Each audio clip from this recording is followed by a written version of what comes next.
Hey guys, tonight we're going to slip into the cold, damp shadows of a medieval prison. You won't be a visitor, you're the unlucky soul being dragged there step by miserable step. You feel the weight of chains on your wrists as townspeople gather some jeering others, merely staring in silence. The sky is the color of old pewter, and the cobblestones beneath your bare feet are slick with mud horse manure and maybe something less identifiable.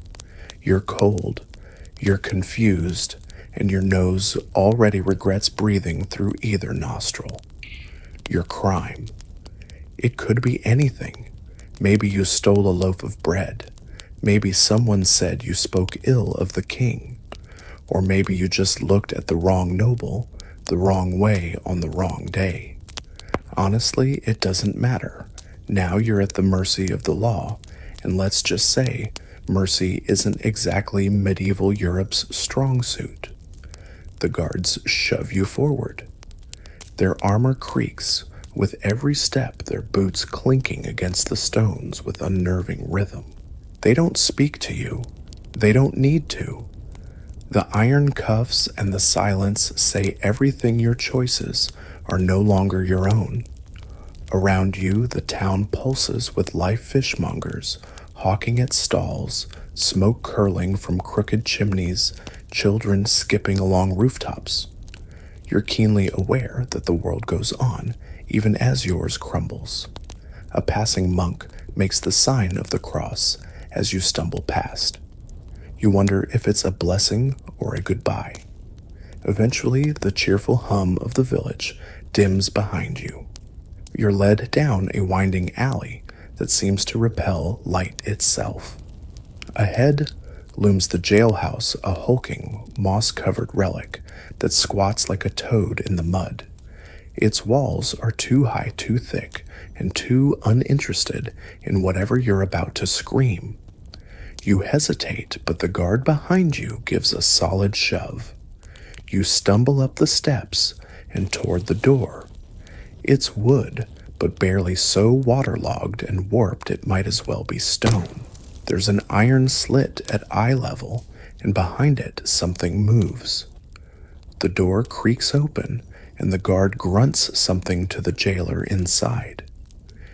This is your first look at the man who'll be responsible for your day-to-day discomfort. His beard is a work of greasy architecture, and his breath could peel the rust from his own keys. He doesn't ask your name, just yanks you inside.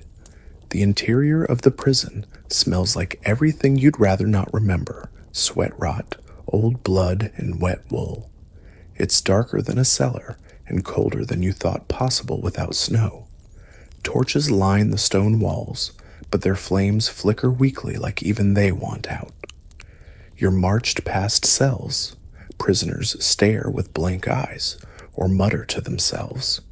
One is singing, one is crying, one just stares at the wall and chews something he doesn't have. You don't make eye contact, yet you feel there's burning holes in you. You pass a wooden board etched with dates and names, or rather dates and former names. The wall beside it is scored with tally marks. One prisoner, they say, scratched his final count with a chicken bone. The jailer leads you to a narrow cell. It's barely large enough to lie down in, with a patch of straw in the corner and a dripping ceiling that offers an unsolicited cold shower every few minutes. The walls are slick with slime, and something, possibly a rat, possibly a hallucination, skitters out of the straw. Before you can protest, the door slams shut behind you. There's a pause, then the heavy clunk of a key. That's it. You're inside. You're part of the system now. You test the air. It's like breathing through a damp rag left under a corpse. There's no window, just a slit high above you, too narrow to crawl through, too far to reach. Light filters through like an afterthought, and time loses its meaning almost instantly. You sit on the straw which is neither dry nor comforting. Beneath it, the floor is stone. Your bones will learn it intimately. Historians still argue whether most prisoners in these early jails were truly criminals or simply poor political or unlucky. But from where you're sitting, that debate is purely academic. You're here, and the smell isn't getting better. Eventually, someone shuffles past with a wooden bucket and sets it near your cell. It's half full of brown water with floating debris you don't want to identify. That's your drinking supply, possibly your washing water, and depending on how things go, maybe your last drink ever. There's no ceremony, no paperwork, no explanation. You vanished from the world outside, and no one has to explain why. Oh, and here's a fun fact. Many early prisons weren't run by the crown, but by private individuals who charged prisoners for food bedding, even chains. So unless you've got some coins tucked away in an orifice, you'd rather not search. You're going to owe someone something very soon. You lie back well more like tilt against a wall and brace your spine. Outside, a bell tolls. Is it for the hour? A hanging a prayer. No one tells you. But inside your cell, the stone seems to exhale cold around you, and you begin to realize this isn't a punishment with an end date. This is a waiting room for whatever happens next. The door groans. As it shuts so loud it sounds like it might split your skull. Then comes that unmistakable clunk of the iron key turning in the lock. That sound sticks with you like a final punctuation mark on your freedom. You almost expect someone to yell, "Just kidding," but no such luck. The silence that follows is louder than the door. You're not exactly claustrophobic, or at least you didn't think you were. But the moment that slab of wood and iron seals you in your lungs feel smaller. The air presses inward. Your cell is only about 5 feet wide, and maybe 7 long, just enough to lie down if you curl a bit. The ceiling drips cold water at unpredictable intervals, like some sadistic metronome. You stand there awkwardly at first. You don't know the routine. Do you sit, lie down, call out? You test the wall behind you. It's damp, slick with moss or mold, or maybe just the tears of whoever sat here last. The stone steals the warmth from your skin like it's angry at you. A grunt to your left, then another to your right. So you're not alone.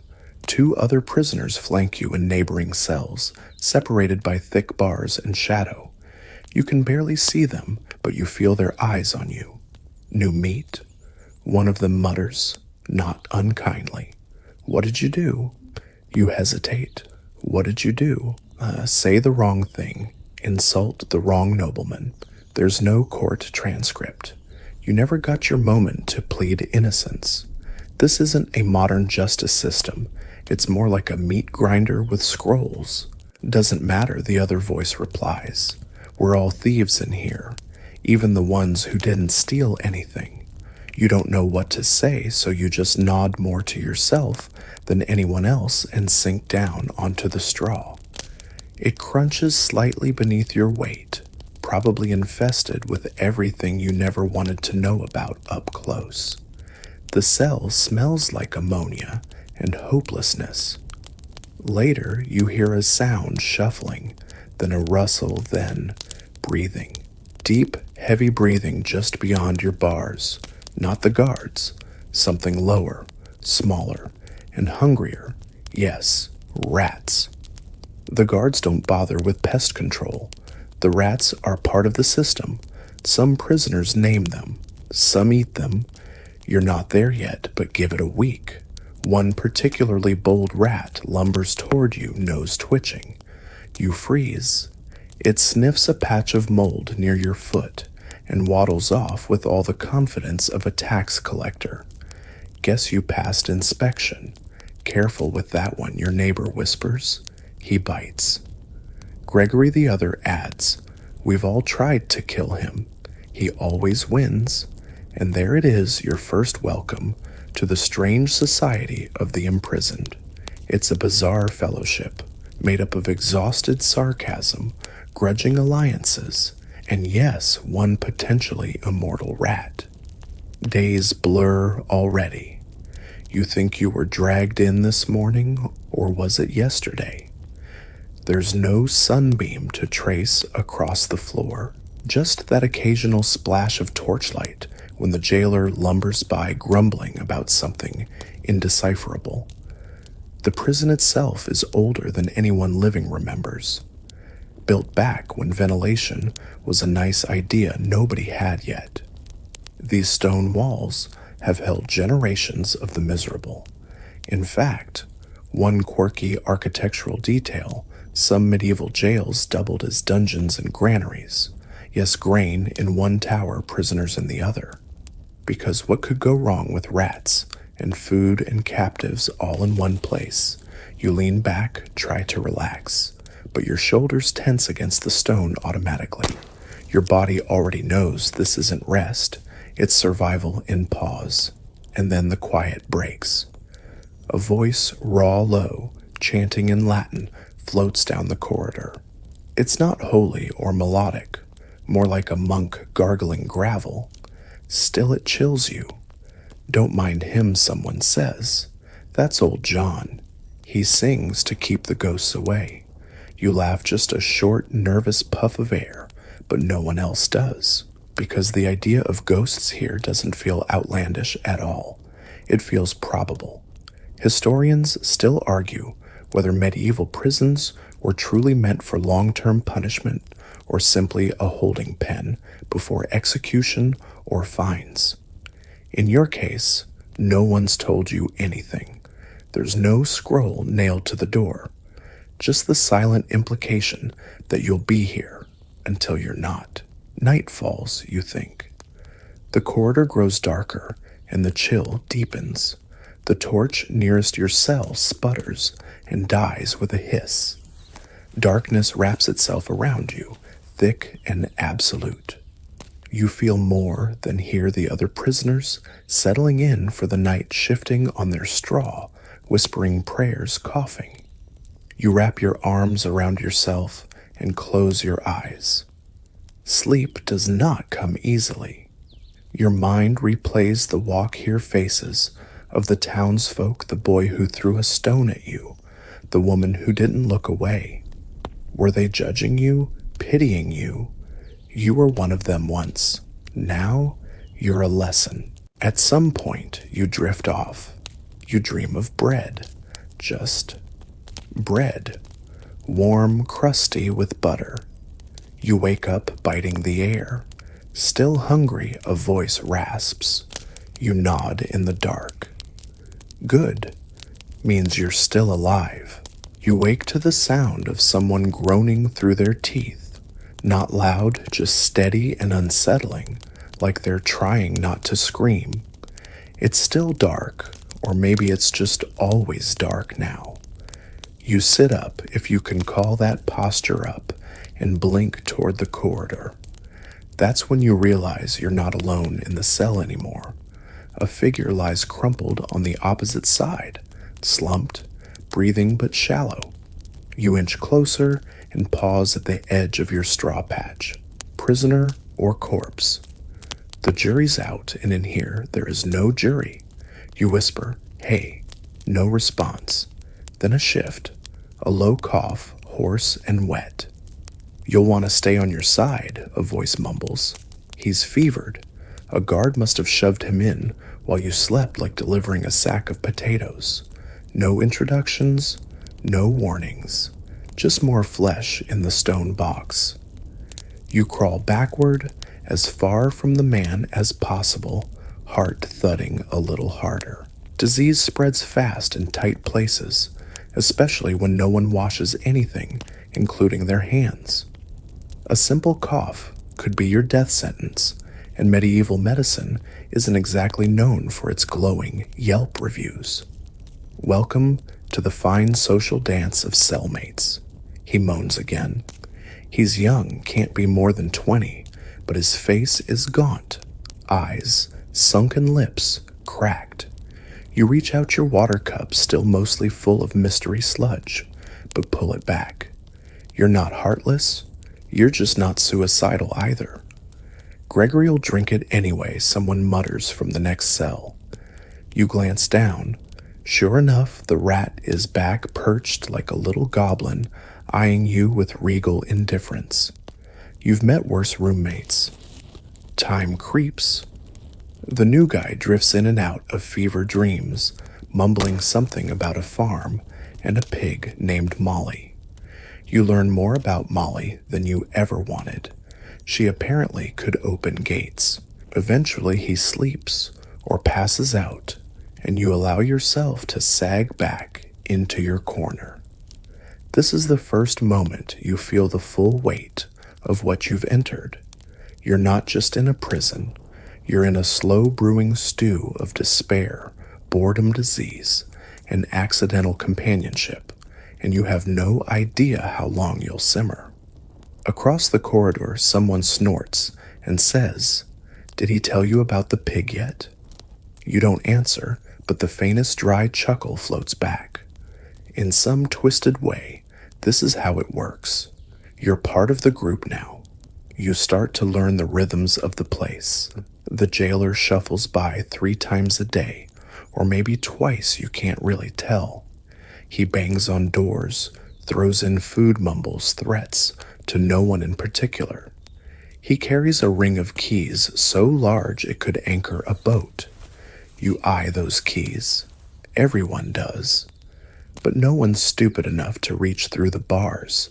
That ended badly once. You've seen the hand, or what's left of it, buried under the floor slats. Your other neighbor introduces himself through the wall. They call me Elbow Tom. You ask why. He tells you to wait. You wait. At some point, you see him lean through the bars and pop his arm out of its socket. Clean. Effortless. It slithers between the stone gaps like a noodle. That's why he says, "Comes in handy." He laughs at his own joke. You smile despite yourself.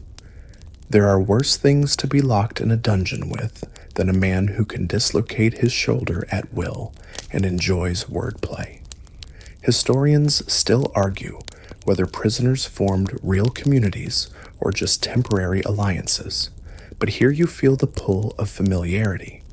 You share this stone box, the same sounds, the same rot, the same rat. You don't choose your neighbors, but you can choose whether to ignore them or try to stay human with them. At some point, someone tells a joke, a terrible one, something about a monk, a chicken, and a chamber pot. You groan.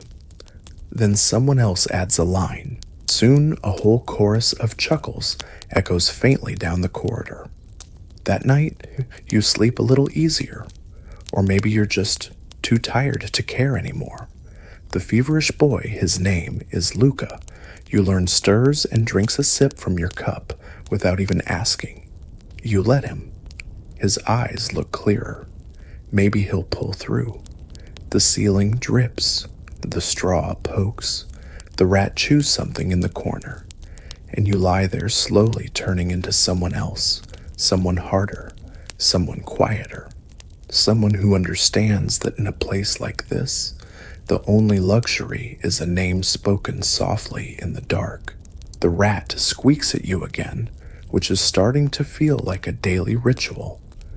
Gregory, your tiny tormentor/roommate, has established dominance over the only piece of edible-looking straw in the cell. You concede defeat and move to the opposite corner. There are no winners here, only survivors and occasional snack providers. You scratch at your shoulder. Lice. Definitely lice. Or fleas. Possibly both. The itch moves faster than your fingers can chase it, and no matter how hard you scratch, it's like the bugs are laughing. Your clothes, once yours now, essentially a fabric graveyard, are nothing more than rags. Torn, stained, and stiffer than you'd like to examine too closely. You glance down and realize your right foot is starting to blister. The damp, cold floor has been soaking your skin day and night. You shift positions to lift it off the ground, but the other foot is no better. There's no escape, not from the floor, the damp, or yourself. The prison doesn't just keep you inside, it starts working its way into you. The smell is the worst part. It clings to your skin like a jealous ex. You breathe through your mouth, then regret it. Through your nose, then regret it more. Keep moving your limbs, Elbow Tom says one day. Stops the rot from setting in. You look at him sideways. Trench rot, or something like it. Feet go soft, skin peels off like fruit. Lost 2 toes last winter. Still miss the pinky.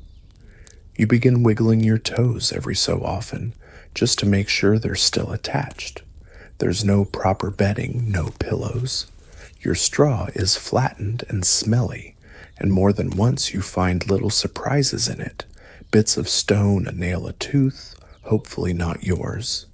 You rearrange it again and again, trying to trick your back into comfort. It does not work. The smell of rot is everywhere. Wood rot, tooth rot, possibly leg rot, and the walls themselves weep moisture slowly dribbling down in irregular patterns, feeding tiny jungles of mold and mushrooms. Yes, mushrooms. You spot a little clump growing in a crack. They're almost cute. You name them. Berry Susan, and the small one is Kevin. Some prisoners eat them. You're not that hungry, yet. Rats still reign supreme, and the scratch of their claws overhead and underfoot is constant. You've accepted them now as part of the soundtrack. It's like a horror movie score, but with paws. Here's your one fun historical fact to distract you for a moment. Medieval prisons didn't always feed you. You were expected to have friends or family bring food. If not, well, let's just say starvation was kind of an informal sentencing option. In some places, prisoners even paid rent for their cells. That's right, jail and a bill. You look at Luca, the fever boy. He's awake today, murmuring to himself. His lips are dry, and his eyes dart around like birds trapped in a lantern. You try to talk to him, but he just mumbles something about bread and pigs again. Pigs might be a trauma response at this point. Your own hunger is gnawing steadily. Every time the jailer passes, you crane your neck for the wooden bowl. What will it be today? Cold gruel with hair garnish, half a turnip with a suspicious nibble, already missing. You once read that some medieval prisoners ate better than peasants, depending on the prison. Unfortunately, this is not one of those prisons. The gruel arrives. It's gray, lumpy, and steaming barely. You dig in. Your standards are no longer standards. They're survival instincts dressed in shame. You eating that Elbow Tom whispers from his cell. Half of it, you reply. Fair enough, he says. Just checking if you died. You hand the empty bowl back to the jailer, who doesn't even glance at you. He just grunts and moves along. His smell lingers for a good minute, afterward sweat ale, and perhaps a hint of pickled despair. Luca vomits in the corner. You do your best not to follow suit. You've stopped caring about modesty. You go in the bucket while making eye contact with Gregory. It's a power play. He blinks first. Remember how you used to think being bored was the worst thing you were so young? Now boredom feels like mercy. It means nothing hurts worse today than yesterday. No new wounds, no new screaming from the cells down the hall. Historians still argue whether the squalor of these prisons was intentional punishment or just a byproduct of underfunding and apathy. Either way, it works. You no longer dream of freedom. You dream of blankets, socks, a dry corner. You try to clean yourself once with your shirt sleeve. It just spreads the grime evenly. You hum a little to yourself, a tune from childhood. You don't remember the words, but the melody keeps you sane or something like it. The mushrooms have grown. Kevin is blooming. Good for him. You never thought the absence of light could feel so loud. The first night, if it even was night, you lay still listening. Not for anything specific, just listening. The echoes, the scuffles, the wet, miserable ambiance of a place that seems to breathe its own sorrow. You try to sleep, really you do, but the straw scratches your neck and rustles too much when you shift, and the stone beneath it presses through your hip like an insult. You change positions, again, then again. You consider lying on your stomach, but the ground is too cold. You roll to your side, but that's the rat's side, and you're not emotionally prepared for another territorial dispute with Gregory. So you stare into the darkness, and it stares back. There's something fundamentally disorienting about trying to fall asleep in a place that doesn't care whether you do. The air here never warms. The smells never fade. The quiet never feels quiet. You close your eyes and start counting. Not sheep, those are too soft for this setting. No, you count drips. Water somewhere in the ceiling, falling at intervals just long enough to be maddening. Drip, long pause, drip. You lose count after 27 because the sound of someone sobbing breaks the rhythm. It's not Luca. He's unconscious. This is from farther down. It starts soft, then swells, then breaks into muffled pleading, then silence, then a thud. You tense. Elbow Tom whispers, "Ignore it. That one cries every night. Gets quieter each week. Won't last much longer." You wonder what last means. Emotional resilience. Sanity heartbeat. Eventually, you slip into what can only be generously called sleep. It's more like a series of disjointed hallucinations. A dog from your childhood. A loaf of bread with your mother's face. Your name being shouted underwater. Then comes the sound that rips you from it, all the scrape of metal. You jolt upright. A key turning, not your door, someone else's. A guard growls something. A prisoner whimpers. Chains clink. Then the unmistakable sound of boots dragging something or someone away. You lie back down, heart pounding. Just another night, Elbow Tom murmurs like it's a lullaby. Lucas stirs. "Where's the pig?" he mumbles. She can open the gate. You pat his shoulder. Not for his sake, yours. You need to remember you're human, that you can still care about someone else in here, even if they're rambling about a freedom-loving pig. Historical fact, medieval prisons weren't designed for sleeping. Most had no beds, no separate cells. Sometimes you were chained to the wall. Sometimes you were thrown in with others like fish in a barrel. In certain places, you had to pay extra just to lie down. Literally pay for gravity to treat you with dignity. The next night, you're smarter. You bunch the less moldy corner of the straw into a lumpy pillow. You stuff a rag under your back to keep from grinding your spine into the stone. It helps. A little. Still, it's hard to sleep when your nose constantly detects something new and horrible. Is that fish rotten cabbage? Something you might have stepped on 3 days ago. You stop asking questions you don't want the answers to. At one point, a mouse scurries across your face. You don't even flinch. That you realize is how quickly a person can change. Last week, a bug made you scream. Tonight, a rodent uses your nose as a springboard and you just sigh. You wonder what's happening outside these walls. Is it raining? Is the moon out? Are people laughing at the tavern? Did someone drink a whole mug of ale without worrying if it would be their last? You envy them.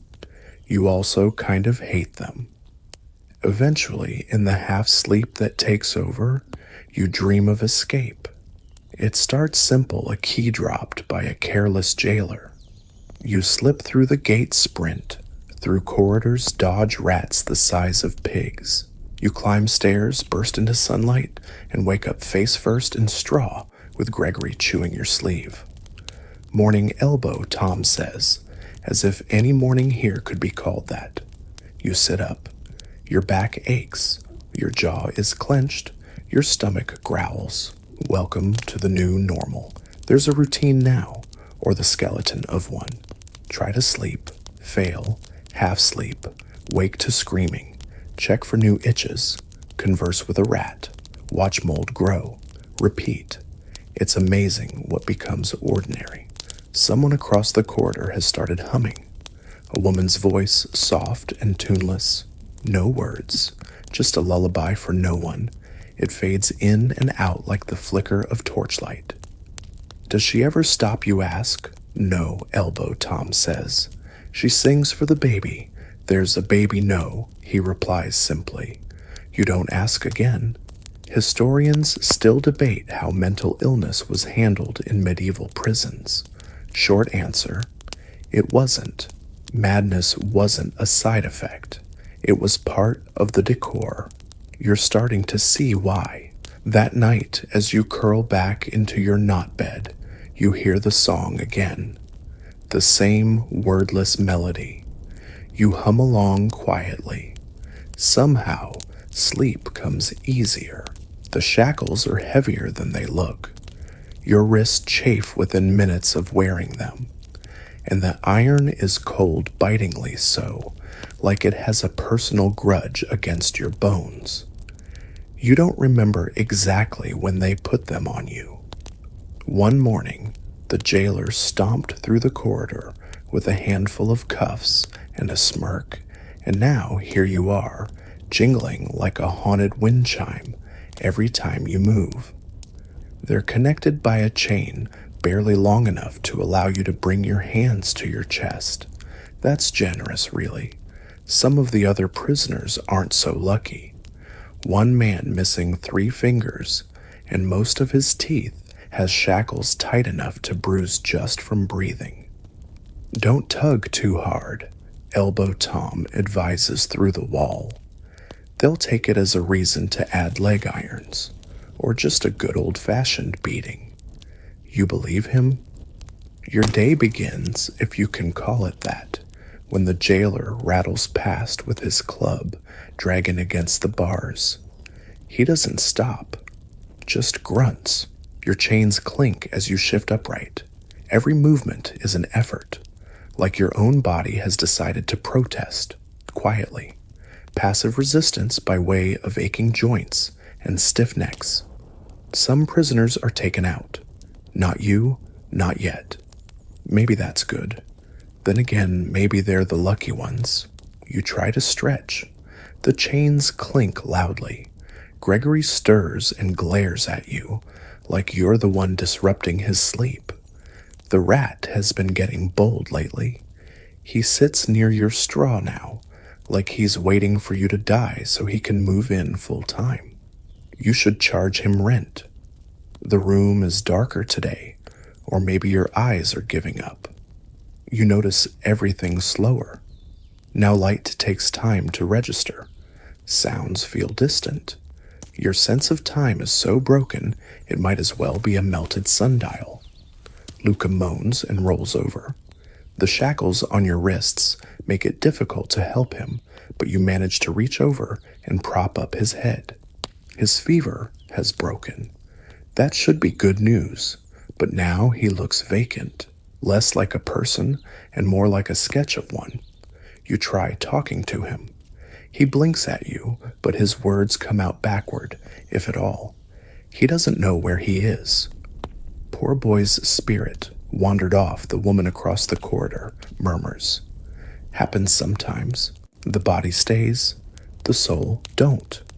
And just like that, you start watching the people around you for signs that they're fading physically, mentally, whatever counts as leaving in a place you never chose to enter. At some point in the day, the jailer calls out a name, not yours, a man down the hall. The prisoner stands or tries to. His chains rattle like wind chimes from hell. You hear 2 guards enter, grunt, drag him away.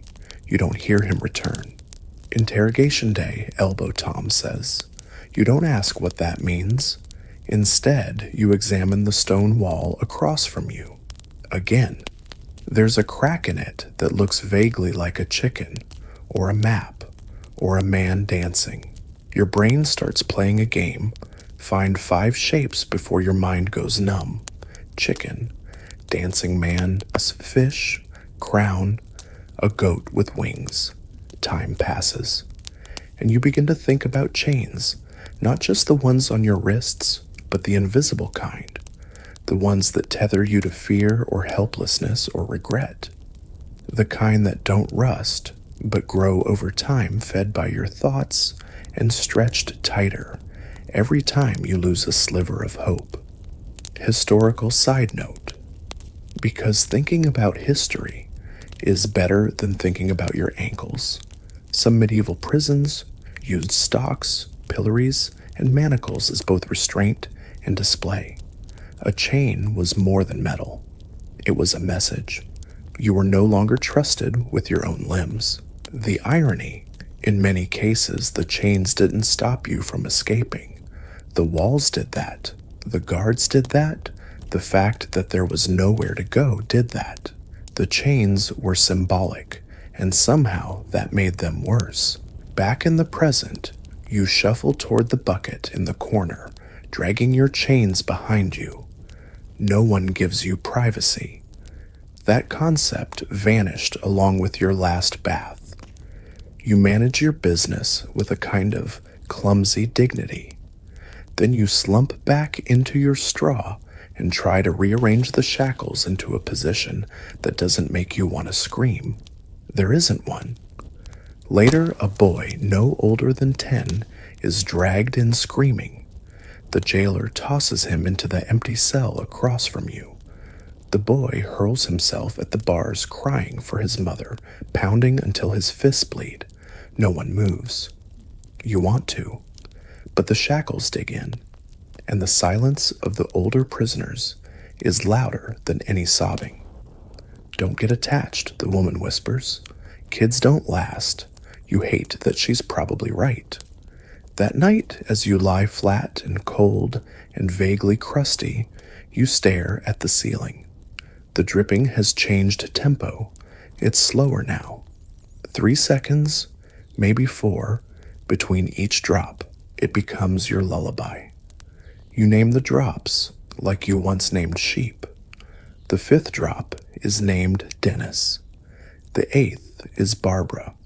The 12th sounds like it splashed on mold, and now that patch is probably sentient. You finally sleep, hands curled toward your chest chains, pulled taut like a cradle. Somewhere in the corridor, someone whispers your name. You open your eyes.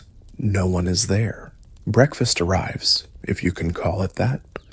A wooden bowl slides across the floor and bumps into your shackled foot. Inside, a grayish mash, more texture than flavor, and a crust of bread so hard you could chip a tooth just looking at it. You poke it with a finger. It wobbles, then sighs. You're not sure if you sighed or it did. Gregory appears as if summoned by the mere scent of despair. He eyes the bowl. You shake your head at him. Nope, this one's mine. He squeaks in protest, does a little angry shuffle, then disappears beneath Luca's straw pile like a soggy shadow. You eat quickly. The gruel is cold, salty in patches and suspiciously crunchy in others. There's something chewy near the bottom. You swallow it without asking questions. That's the first rule. Now never ask questions you don't want answers to. the bread you gnaw on like a prisoner from a cartoon. It takes 5 minutes to get through a corner.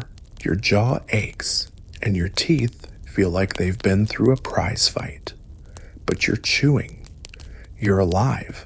That's something. Food, or the illusion of it, is a central theme in prison life. Conversations revolve around it. Dreams revolve around it. You catch yourself fantasizing about onions. Not a dish, just one clean white raw onion to hold, to smell, to not be gray. Elbow, Tom calls out, "Good breakfast." You grunt. He responds with luxury. "Last week we got soup. Was just hot water, but I tell you steam makes a man believe." You chuckle despite yourself. Historically speaking, meals in medieval prisons varied wildly.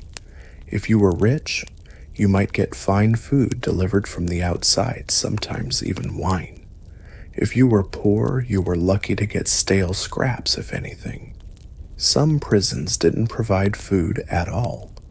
You were expected to figure it out. Maybe a family member bribed a guard. Maybe you begged bread from the jailer's table.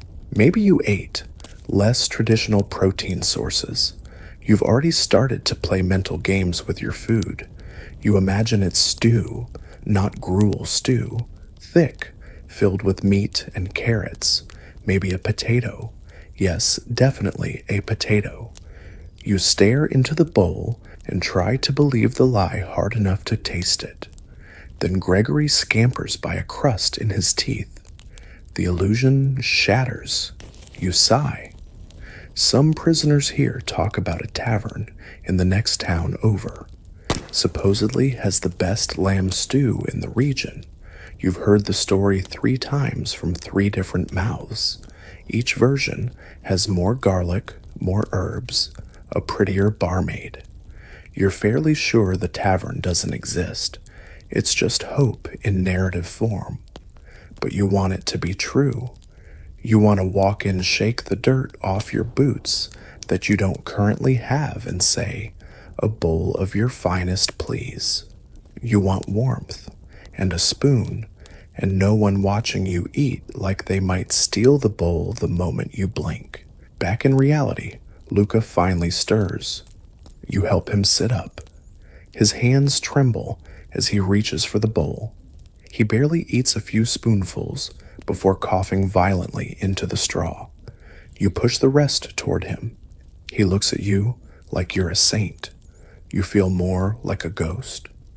"Remind me again what this is?" You ask Elbow Tom. "Ground barley, boiled weeds, tears of the unjust," he replies. "Also possibly rat tail." You both laugh the way people laugh when there's really no other option. The woman across the corridor chimes in. "In the Tower of London, they gave prisoners beer with their bread." You blink. "I'm serious," she insists.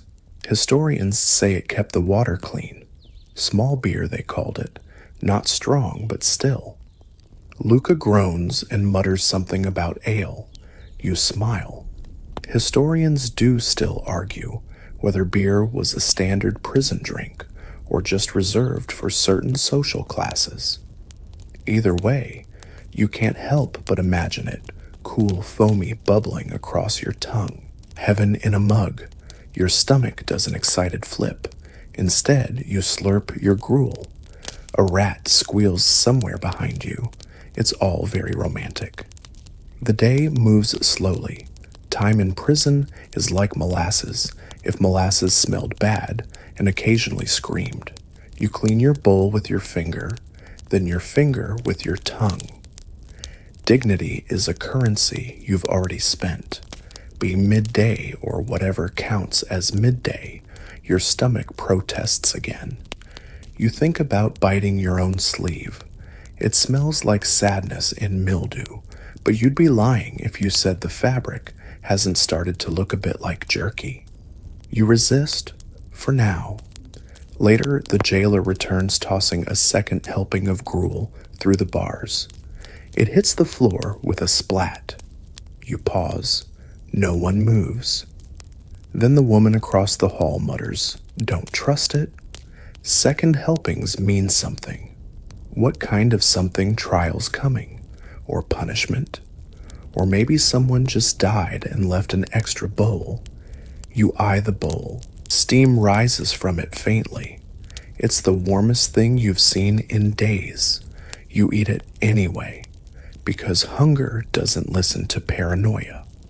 Because tomorrow isn't promised here, not even another bowl of mush. And because deep down, you'd rather be full and wrong than starving and safe. Let's talk toilets, or more accurately, the absolute absence of them. You figure this out the first time you feel your stomach rumble and realize that, oh, you'll need to deal with that soon. There is no designated place, no sign, no subtle medieval chamber pot corner labeled for relief. What you have is a wooden bucket, the same one that's been used by countless others before you, possibly generations, possibly centuries. It has texture now. When you first spot it, you hope it's for water. You even lean down and sniff. You regret that immediately. It's not for water. Gregory the rat has been using it too. He's ahead of the curve. The first time you actually use it is an exercise in humility. You try to wait for silence, but this is prison. It's never silent. Someone is always mumbling, singing, snoring, coughing, or worse. You try to turn away from everyone's eyes, but the walls don't grant privacy. And Elbow Tom definitely doesn't. Hope everything comes out smooth. He calls from the next cell with a grin in his voice. You don't respond. You just do what you need to do, and then stare into the darkness for several minutes, wondering how your life got here. The bucket stays where it is. There is no designated bucket collector. The jailer doesn't seem interested in sanitation. Once a week, maybe they swap it out. More often, it overflows. You develop an intimate relationship with smell.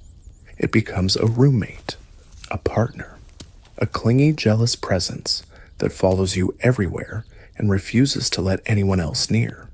You carry it like a second skin. There's a damp patch under your straw. You suspect it started as a spill. Now it's more of a bio-ecosystem. One morning, a mushroom starts growing in it. You name him Derek. Bathroom time becomes strategic. You learn the patterns. Go early before the gruel settles. Wait too long and you're fighting Luca for your turn.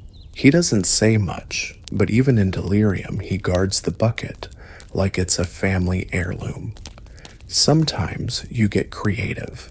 You think maybe I can wait until the guards take me out for questioning or beating or whatever. Then go outside, spoiler. You rarely get taken outside. And when you do, they chain your legs and shove you too fast for comfort. Bathroom breaks aren't on the schedule. Here's a tidbit. Some medieval prisons had simple holes in the floor, dropping straight into cesspits. Charming, right? These pits were occasionally emptied, usually by prisoners forced to crawl down into the muck and scoop it out by hand. They were called gong farmers. And you thought your job was bad.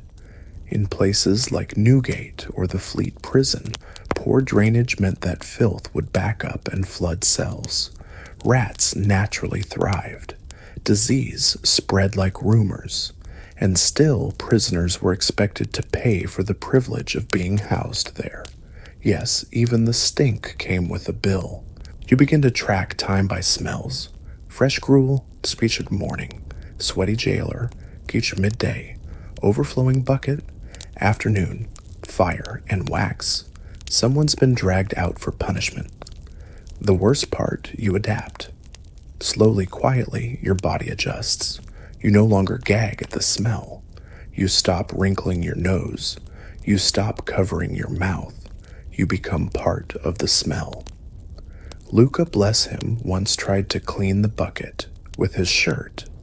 He ended up vomiting on the shirt, then using the shirt to clean that. It was a closed loop of desperation. Elbow Tom started making rhymes about it. If the smell don't kill you, the shame just might. And if both don't get you, the rat sure bite. You have to admit it's catchy, and the humor helps. Gallows humor, sure, but it's the only kind available in bulk. You try to claim a part of the cell as your own, a little slice of dignity. But there's only so much you can do when every corner holds a unique and terrible scent. You shift the straw to form a small wall around the bucket, a makeshift screen. It doesn't block the smell, but it gives the illusion of privacy. The woman across the hall sees you doing it. She chuckles. First month's the worst, she says. Then you start dreaming about nice outhouses. I once had one with a carved seat. Swear to God. Mahogany. Real fancy. Miss that seat more than I miss my brother. You nod, fully understanding. It's funny what you miss. Not feasts, not silk, not even sunlight, just a place to go. Without an audience. The days continue. So do the smells. And every now and then, you hear a faint splash from someone else's cell. You don't flinch anymore, because here dignity isn't lost all at once. It erodes, one drip at a time. You hear him before you see him. Keys. So many keys. They jingle and clatter like a sack of bones tied to a goat. Then the cough, deep, wet, and offensive to the very concept of lungs. It echoes down the corridor like a warning bell for misery. The jailer is making his rounds. You've never gotten a good look at him, just glimpses through the bars as he passes by. But the pieces you've gathered picture a burlap sack stuffed with bad habits, dressed in a tunic, several days past its wash date. His beard is less hair and more ecosystem. His belt carries not just keys, but odds and ends you can't even identify. A spoon, a candle stub, a piece of rope with something red on it. Elbow Tom calls him the Warden of Regret. The name stuck. He doesn't talk much. When he does, it's either a barked order, a grunt, or a string of words you think might have once been English, but were restructured by time and brandy. When he stops in front of your cell, the air shifts. The torches flicker. Your stomach tightens like it's expecting a punch. He looks at you today. Actually, looks. You hold his gaze for half a second, just long enough to remember what fear tastes like. He snorts, unlocks the door slot, and shoves a crust of bread through. It hits the floor. He watches to see if you'll scramble for it. You don't. You wait. Eventually, he walks away. Pass the test, Tom murmurs. What test, dignity? They check how quickly you lose it. Some of us lose it right away. Some take longer. You're at level 3. You're not sure what that means, but it doesn't feel like a compliment. The jailer stops again down the hall. You hear shouting, chains, a scuffle.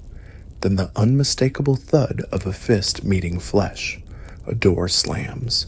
Keys rattle again. Then silence. You nibble the crust of bread like it's a rare delicacy. It tastes like bark, but it's food. You tuck half away under your straw. In here, that's called saving for later, or as it's more commonly known, tempting the rat gods. The jailer returns later in the day, this time with a different mood. He lumbers to your cell, pulls out a ring of keys, and fumbles with the lock. Your heart leaps into your throat. He opens the door a few inches, just enough for his bulk to appear in silhouette. You catch the scent of sweat leather and onion. He glares at you. On your feet, you rise slowly, shackles clinking. Luca stirs beside you, mumbling. The jailer gestures for you to step forward. You do. He grabs your shoulder, steers you out into the corridor, and shoves you against the opposite wall. His hand stays on you longer than it needs to, just so you remember who's in charge.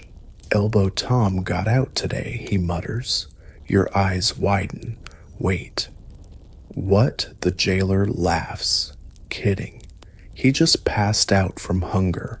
Funny though, yeah, you don't respond. He doesn't wait for one. He locks you back in and walks away, keys swinging. His laughter trails behind him like a bad odor. You sit down. Your legs shake a little. Not from fear, but from that kind of fear. The kind that grabs your spine and whispers, "It could have been you." Later, Tom confirms it. He does that, likes messing with your mind. Probably the only entertainment he gets. Isn't that dangerous? Tom snorts. You think they care about dangerous. Half of us were thrown in for stealing bread. The other half for looking suspicious in church. Historical tidbit jailers in medieval Europe often bought their positions. That's right, paid for the job, because they could make money off the prisoners. Bribes favors even charging rent for better cells. Think of it like a very grim Airbnb with torture. If you had coin, you could get blankets, candles, food, even freedom. If you didn't, you got used as practice. There's a rumor that the jailer has a soft spot for music. One prisoner swears he hummed along when someone sang a hymn once. Another claims he played the lute in his youth. You try humming a lullaby quietly one evening, just to test the theory. The next morning, you find your bread slightly less moldy than usual. Coincidence. You consider it a win. Of course, there's another theory that he's just unpredictable, that even he doesn't know what he'll do next. That behind the keys and the beard and the onion breath, there's nothing but dust and echoes. One day, the boy across the corridor calls out to him, "Sir, please tell my family I'm here. Please, my mother." The jailer doesn't stop walking, but he does whistle, something cheerful. You don't know whether that makes it better or worse. You return to your straw curling tight bread crust, pressed to your chest like a relic. You wonder if you'll become like him someday, hardened, cracking jokes about pain, jangling with keys you don't even want. Then you think of the pig, Luca's pig, Molly. She could open gates, he murmurs again, smiling in his sleep. You close your eyes and whisper, "Good pig." They come for you in the middle of what you think is the night. 2 sets of boots, heavy and slow. A torch's glow grows on the stone wall like a sunrise from hell. Then the keys again. Always the keys. They rattle before the jailer even arrives, as if warning you that pain is on the way. You sit up in the straw heart, drumming like a desperate messenger. Luca stirs beside you, muttering about Molly the pig again. You pat his shoulder as the lock turns. The jailer doesn't speak this time, just gestures. You don't ask questions. You stand, shackles on wrists, ankles cold against the floor. You follow. The corridor curves like it wants to lead you deeper into a place even time forgot. The air is thicker here, fewer torches, more shadows, and a smell you can't place sharp like blood and rust and something burned long ago. You pass other prisoners. Some pretend to sleep. Others watch with blank eyes. A few whisper prayers. They all know where you're going, and that you probably won't return the same. Eventually you reach the door. It's heavy, iron-studded. Its sides open like it's tired of witnessing what happens inside. They push you in. It's not a large room. Bare stone walls. A table in the middle. Chains hanging from one side. Tools, if you can call them, that lined up along a wall. None of them look helpful, unless your problem is not being in pain. A man sits across the room in a high-backed chair. He wears dark robes, not armor. He's not a soldier. He's something worse educated. Sit, he says. You sit. He opens a scroll and begins reading. It's your name, your alleged crime, something about defiance, slander, or possibly theft. You're not sure anymore. Maybe even they aren't sure. You try to speak, but he holds up a hand. Not yet. The jailer stands nearby, arms folded. Another guard leans against the door, bored. The robed man, let's call him the interrogator, because he doesn't offer a name, asks you questions. Where were you on this day? Who did you speak to? Did you say anything about the Lord's high something or other? You answer, honestly, at first. Then he leans forward. His eyes are calm, too calm. And if I told you we had someone who swore you confessed to plotting, that you cursed the crown, would you still deny it? Your mouth opens, but nothing comes out. This is the second rule of prison. Truth is whatever they say it is. He nods to the jailer. That's when the pain starts. It isn't cinematic. There's no screaming at first, just pressure. Your arms twisted behind your back too far. Your shoulders scream before your mouth does. Then the rope, tight, cutting, pulled slowly so that your body doesn't know whether it's being broken or just threatened with it. This goes on for minutes, hours. You don't know. Time drips slower than the water from your ceiling. At one point, the interrogator speaks again, his tone casual, like asking for more salt. Historians still argue whether the wheel or the rack was more effective. Personally, I find restraint alone does the trick. You hate that part of your brain is cataloging this as a historical moment. Eventually, you pass out. Not from the pain, though, that's part of it. Mostly from the knowledge that no matter what you say, it won't be enough. You wake up back in your cell. You're not sure how you got there. Your arms are numb. Your shoulders throb like war drums. Luca is gone. Or maybe you're hallucinating. Maybe he was never real. There's something soft beneath your cheek. Elbow Tom's voice reaches you through the wall. You're back. That's good. You groan. Some don't come back, he adds. You drift in and out of sleep. In one haze, you remember the interrogator saying, "We'll continue tomorrow," like this is a pleasant chess game. Your dreams are jagged. You're being chased by a giant rat with the jailer's face. Molly the pig opens a gate and says, "This way." Then you wake up with your fingers numb and your throat dry. The bucket stinks worse than usual. So do you. You try to move. Your muscles rebel. Your wrists are bruised. Your back feels like a collapsing roof. Gregory sits beside your straw, eyeing you. For once, he doesn't seem smug, just patient. Like he's seen this before. You whisper, "Don't get used to me." He flicks his tail and leaves. The next day, you aren't summoned, nor the next. You wonder if they forgot you, or if they're waiting for the bruises to ripen. You spend the time thinking about how quickly people can become instruments. The jailer didn't enjoy what he did, but he did it. That's enough. The interrogator, he barely blinked. And you didn't break. Not yet. You shift onto your side, press your face into the straw, and hum the lullaby again. The one the woman sings to no baby. The one that fills the space between pain and sleep. You hum it until the pain fades into the stone around you. And you dream of Molly and the gate. You hear the chanting before you see him. It seeps in under the door like incense smoke, soft and droning a rhythm that doesn't care if you understand the words or not. Latin mostly. Bits of prayer, bits of penance, something about mercy, something about fire. And then he's there, the prison priest. He doesn't wear a halo. He doesn't glide. He walks like a man who's seen too much and remembers even more. His robe is patched and faded.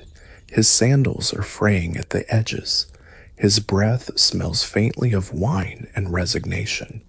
He stops outside your cell and peers in with eyes that might once have been gentle, but are now just tired. Child, he says softly, though you're not exactly a child and he knows it. You nod back. That's about all your body is capable of today. He slides a small wooden cross between the bars and sets it on the ground. You don't have to believe, he adds, but it doesn't hurt. You almost laugh at that. Nothing here doesn't hurt. He begins his usual ritual, a prayer, a blessing, a reminder that your soul is eternal, even if your bones are currently soaking in moldy straw and humiliation. The woman across the corridor interrupts him. Tell God to hurry up already. The priest pauses, then nods. I'll pass on the message. It's the most human exchange you've seen all week. He turns back to you. Would you like to confess? You blink. Not because of the offer, but because you can't remember what you'd confess to anymore. Your crime may be real, maybe not. But what would you say? I think about killing the jailer sometimes, you mutter. Just in my head. He nods solemnly. Most here do. Doesn't mean your soul's lost. And I hate the rat. At that, the priest actually smiles. Hatred is a flame, he says. Useful when it's cold, dangerous when it spreads. You stare at him. Did you come to forgive us? Or confuse us? He shrugs. Ideally, both. Here's a strange truth, as from the dusty corners of history, prison priests were real. Some were kind, some were crooked, some were sent as spies, and some genuinely believed that souls mattered more than verdicts. Historians still debate how often these priests provided comfort or simply prepared prisoners for death. Was it mercy? Was it control? Did it matter if the person died believing they'd been heard? The priest pulls out a small roll of parchment. Sometimes I write letters for those who can't, to family, to God, to themselves. You sit up straighter. To family, he nods. You think about it for a long moment. What would you even write? Dear Mother, the straw is very aggressive, and I may be part mushroom now. Dear sister, tell Gregory the rat I said hi. But no, you know what you'd say. You whisper the words, and he writes. His handwriting is beautiful, too beautiful for this place. You try not to cry. He tucks the parchment away. I'll try to get it out. No promises, but it exists now. You nod. The jailer walks past and snorts, wasting ink on rats in cages. The priest turns slowly. You'd be surprised how many rats find grace. The jailer mumbles something and shuffles off. The priest watches him go, then looks back at you. Some men wear chains, he says. Others are chains. You're not sure if that's deep or just frustrating, but it lingers anyway. He leaves the cross behind. It's small, roughly carved, possibly from the leg of a broken stool. You place it beside Luca, who's still sleeping more than waking these days. Later, when you wake from another half-nightmare about drowning in soup, you see the cross glowing slightly in the torchlight. Or maybe you're just that sleep-deprived. One prisoner starts humming a hymn. Another joins in. The priest's chant floats back through your memory, mingling with the stone and straw and silence. You realize something strange. For the first time in days, maybe weeks, you feel a little less alone. Not comfortable, Not clean, not saved, but seen. And in a place like this, that might be a miracle. At first you think you're imagining it. A sound soft, almost too soft to notice. You freeze breath, held. It comes again. A whisper, not of words, but of something breaking. Somewhere far down the corridor, someone screams. You flinch. It's not the first scream you've heard here, but this one is different. This one sounds like it tore through someone's chest on the way out. Then another, closer this time, raw, not even human anymore, just pain personified. You sit upright, shackles dragging across the floor, and listen. And you realize something horrible. You recognize that voice. You've never seen her, not clearly. She's further down the corridor, 3 cells past Elbow Tom. The one who used to sing at night tuneless lullabies to no one at all. She's the one screaming now, and it doesn't stop. Minutes pass, or is it hours? Her voice rises and cracks. There's pleading, wailing. Something crashes, then silence. You brace yourself, but the silence is worse. You whisper, "Is she?" Elbow Tom answers softly, "She's still here." He's right. A minute later, she starts singing again. Same lullaby. But now it's broken in places jagged, off-key and off-world, like someone trying to glue their soul back together with melody and spit. It haunts you. You lie back, eyes open, staring at the dripping ceiling. There are sounds you expect in prison, moans, chains, rats. But then there are the other ones, the haunting ones, the ones that make you question what part of you might break next. They come at night mostly. Though let's be honest, day and night have little meaning here. There's just awake and not. One night you hear laughter, high-pitched, wild. Is someone laughing, you whisper. Laughing, Jack Tom murmurs. Been here 10 years, or 2. No one really knows. Doesn't talk, just laughs. They say he used to be a jester, or a nobleman, or a priest.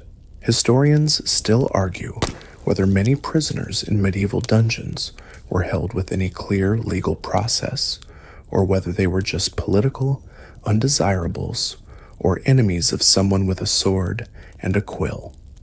Sometimes people were forgotten, literally, locked up and never released because no one remembered why they were arrested in the first place. Jack laughs again.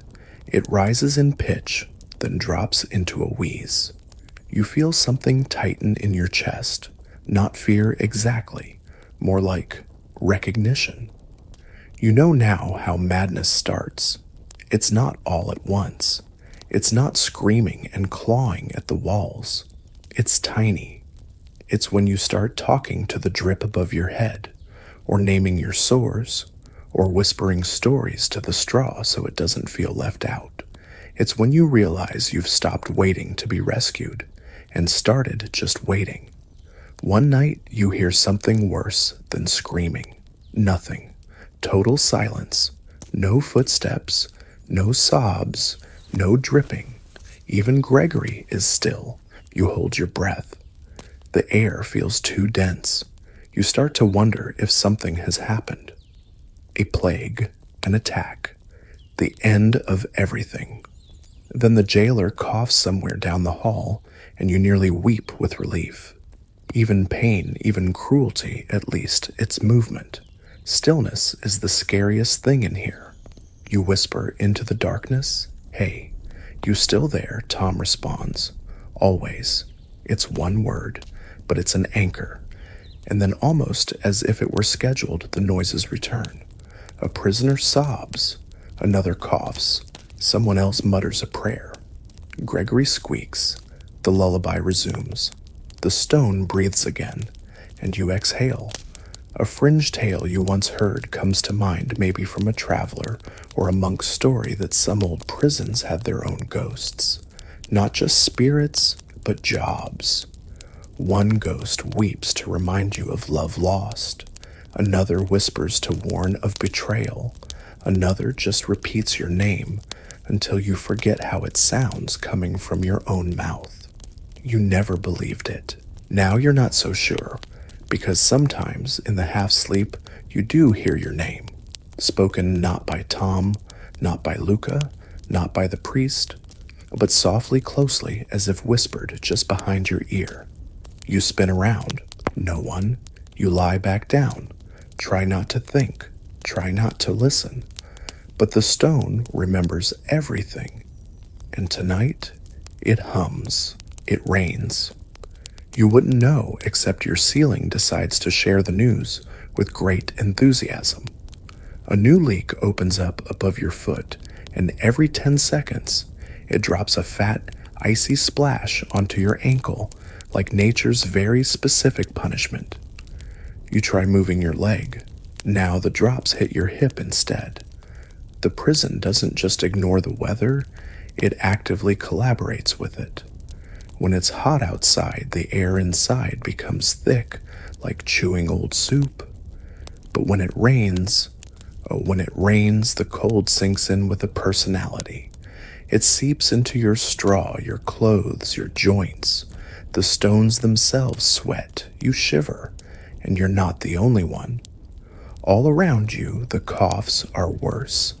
That rattling kind, deep and phlegmy that comes from days of damp straw and nights with no blankets. You hear teeth chattering, not in rhythm, a sort of sad percussion section for the prison's ongoing symphony of misery. Elbow Tom, you whisper. Still here he replies, voice hoarse, trying to think warm thoughts like kiss fire, or stew, or hugs. You remember hugs. He laughs softly, faintly, like a rumor. A drip from the ceiling lands in your ear. You lurch and try to wipe it with your sleeve, but the fabric is wetter than your skin. Somewhere down the hall, someone sneezes, then groans. You hope it's just a cold. You hope it stays just a cold. But hope's been unreliable lately. See, medieval prisons weren't just unpleasant. They were disease factories, with no sanitation, no ventilation, and a rat-to-human ratio that would alarm modern scientists. Illnesses spread like bad gossip at a village feast. Typhus, dysentery, influenza, or just the fever, the catch-all term, when people got sick and then stopped being people. Historians still argue whether the damp conditions in prisons were deliberate or just a side effect of medieval architectural optimism. Either way, the results are clear: wet feet, weak lungs, and the slow creeping realization that your own breath sounds more strained today than yesterday. Luca has started coughing too, a dry, papery cough at first, then wetter, thicker. He sleeps more now. His fever came back last night, and his hands feel like paper. You sit with him because you don't know what else to do. The priest hasn't come by in days. The jailer stopped muttering. Even Gregory the rat seems scarce. Dreamed of the sun, Luca murmurs, once his eyes glassy. It was soft, not hot. Just soft. You nod. Tell me about it. He doesn't respond. He's drifted again. You press your hand to his forehead, boiling. You move your straw around, try to create insulation. Try to get him off the wet floor. You give him your crust of bread. You even whisper the lullaby half remembered now, but still something. Elbow Tom, you ask after a while. Yeah. Do people get better? He's quiet. Then sometimes, when they get out, alive, another pause, longer, rarely, you lie back. The ceiling above you glistens. The leak by your hip has slowed, just a lazy drip now. You think about the outside, how it must feel to walk in dry socks, to sit beside a fire, to sneeze and have someone say, "Bless you," instead of "keep it down." You think about the sun. Do you even remember the smell of the sun, that warmth it leaves on your skin, that strange scent when it hits wood or fresh bread. Your nose twitches at the memory, but all it smells now is wet wool and mildew. Another prisoner down the hall starts coughing. This one's worse, hacking, violent. He's trying to breathe around something thick and stubborn. Then silence. Too much silence. A voice murmurs, "Gone." You turn away from the bars. You didn't know his name, but you'll remember the way he coughed at the end. You hum the lullaby again. Not for him, not even for Luca. For yourself. Because the rain doesn't stop, and the cold doesn't leave. And no matter how many times you shift the straw, it's always wet. You discover something curious today. Not treasure, not a secret passage, just politics. Yes, even in prison, there's a pecking order. A hierarchy built not on wealth or status, but on bread crusts, favors, and how many teeth you still have. You notice it when a bowl of food passes your cell untouched. It's rare. Normally, anything edible is gone in seconds. But today, the jailer sets a bowl down, and no one grabs it. Belongs to Jory Elbow Tom, murmurs, whose Jory third cell passed the coffer. He's got to deal with the jailer. Gets an extra bowl if he gives up names. You blink. Snitch. Officially, he's just trusted. Unofficially, we all hope Gregory bites him. The rat who's listening from your straw squeaks approvingly. You start to pay closer attention. In the shuffle of chains, coughs, and half-sleep, you see patterns. Some prisoners get better food, some get none at all. One has 2 blankets, one gets to keep a candle stub, and one, an older man with a beard so tangled it might contain birds, never gets touched, never gets moved, and always gets his bucket emptied first. Why him, you whisper? Has coin, smuggled in? Where does he keep it? Tom just raises an eyebrow. You grimace. Oh, in time you figure out the rules. The loudest ones aren't in charge. The ones with bruises aren't always victims. And the jailer. He may have the keys, but half the time he's just reacting, taking bribes, making deals, playing favorites. Keep your eyes down and your ears open, Tom says. That's how you last. Last for what he doesn't answer. You hear a fight later that night. Not fists, whispers. A quiet confrontation over a piece of moldy bread. A sharp intake of breath. A wet thump. No guard intervenes. The next morning, the bread is gone. The body is still there. No one mentions it. And the pecking order adjusts itself like nothing happened. In some prisons, there were official leaders among inmates, men or women chosen by the jailer to keep order, collect bribes, hand out punishments. Some called them captains, others called them worse. Historians still argue whether this system helped keep things under control or just turned desperate people into accessories to cruelty. You don't have to wonder. You can see the answer. One prisoner has started calling you Mouse, not because you're quiet, because you're new and you haven't bitten anyone yet. It's not a compliment. You consider snapping back. Then you remember what Tom said. Ears open, eyes down. You learn who to avoid.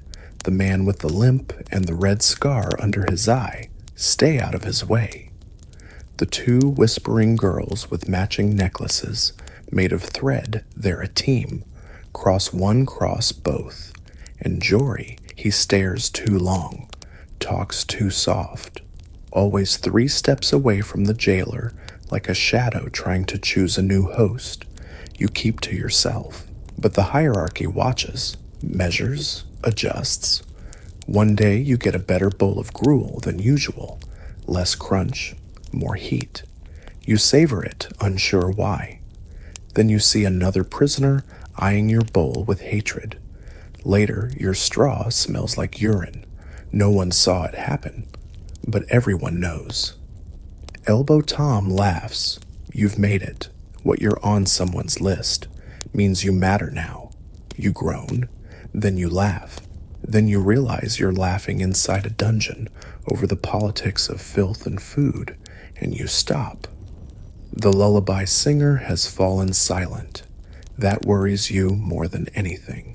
You spend the morning planning an escape, not because you've found a secret tunnel behind the mossy stone, not because someone slipped you a key with your breakfast slop, but because your brain needs something to do that isn't quietly unraveling like a badly knit sock.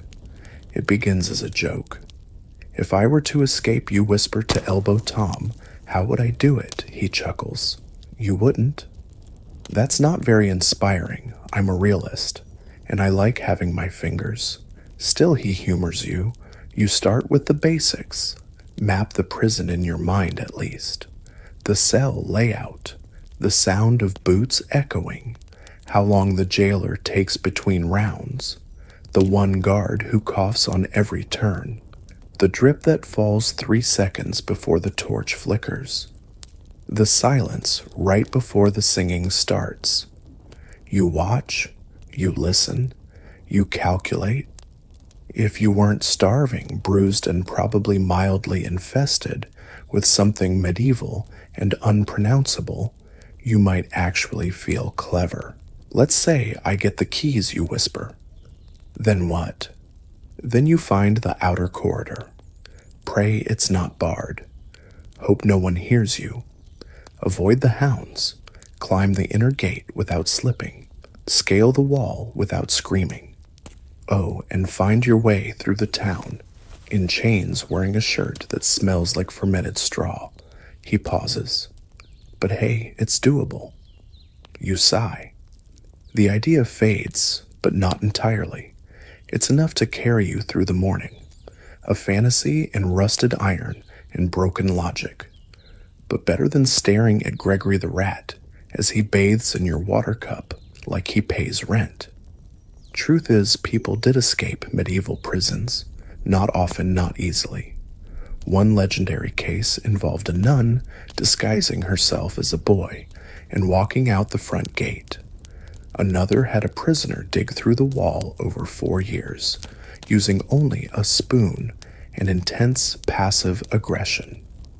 Historians still argue whether these stories are fact or folklore, but deep down, everyone wants them to be true, because hope isn't practical, but it's portable. The lullaby singer still silent. You miss her voice more than you expected. Luca doesn't speak anymore.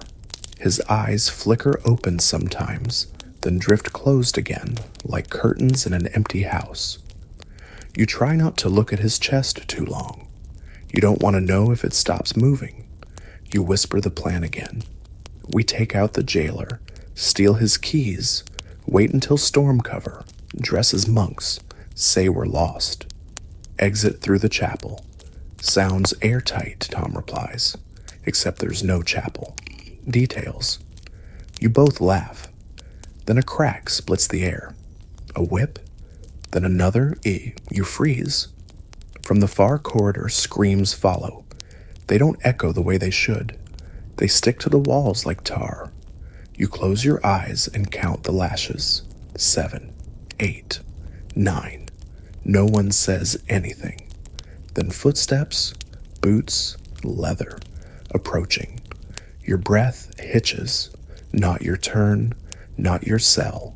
They pass. You exhale. Some prisoners were flogged as discipline, some for confession, some just because a bored guard wanted movement. There's no warning, no appeal, no dignity. The hierarchy allows it, encourages it. Fear is a currency too. You lie back down and stare at the ceiling. The old crack that looks like a fish has started to split further. Now it's more like a goose. You name it Alfred. Alfred the escape goose.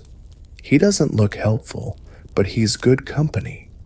And that's the thing, they can cage your body. They can chain your hands, but your mind, it slips through bars like smoke, even if only for a minute.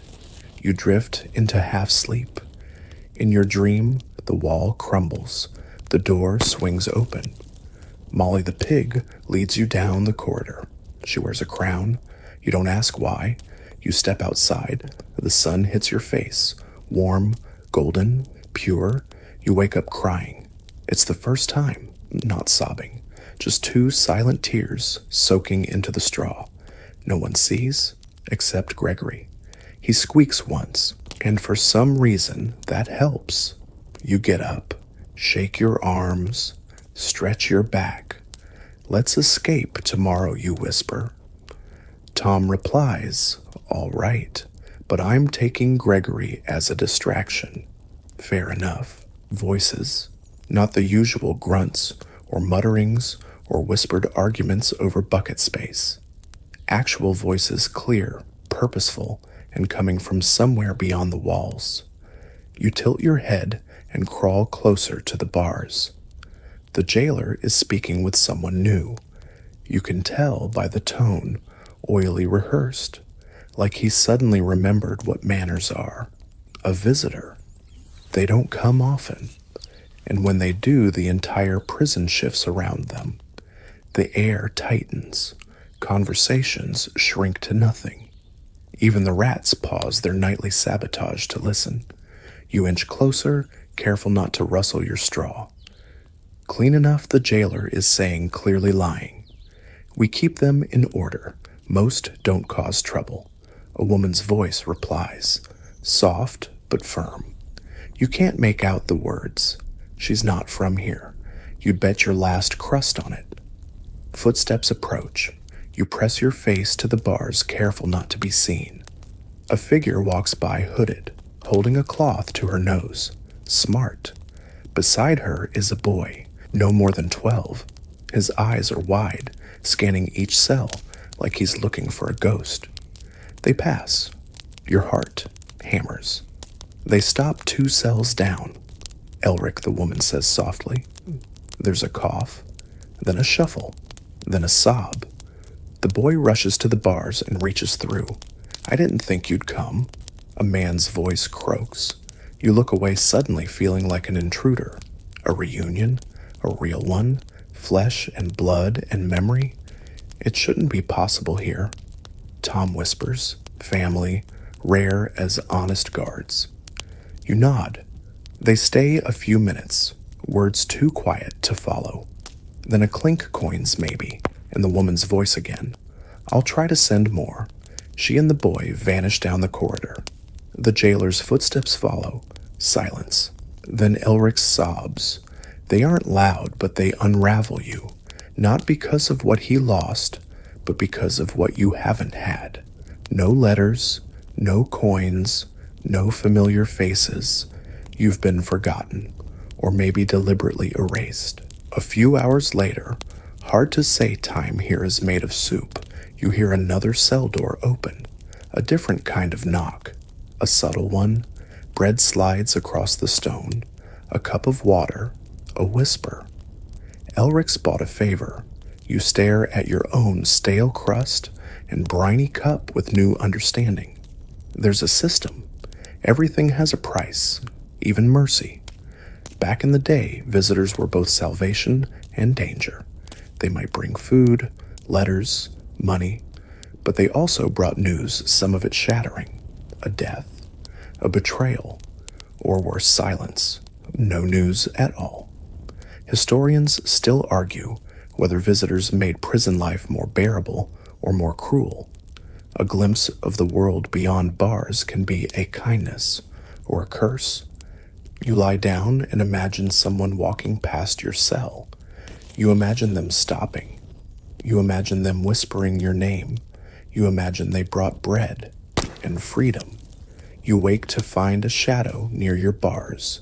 Your heart leaps. It's Jory. He smirks, holding something behind his back. You look hungry, he says. You say nothing. He tosses a small apple through the bars. It lands with a soft thump. Red. real, not moldy. Your fingers twitch. Then he leans close, favor for a favor. You stare. He grins. Just want to know what Tom talks about. That's all. Nothing big. You hesitate. The apple glows in the torchlight. It looks like it came from heaven. Crisp. Juicy. It probably tastes like home.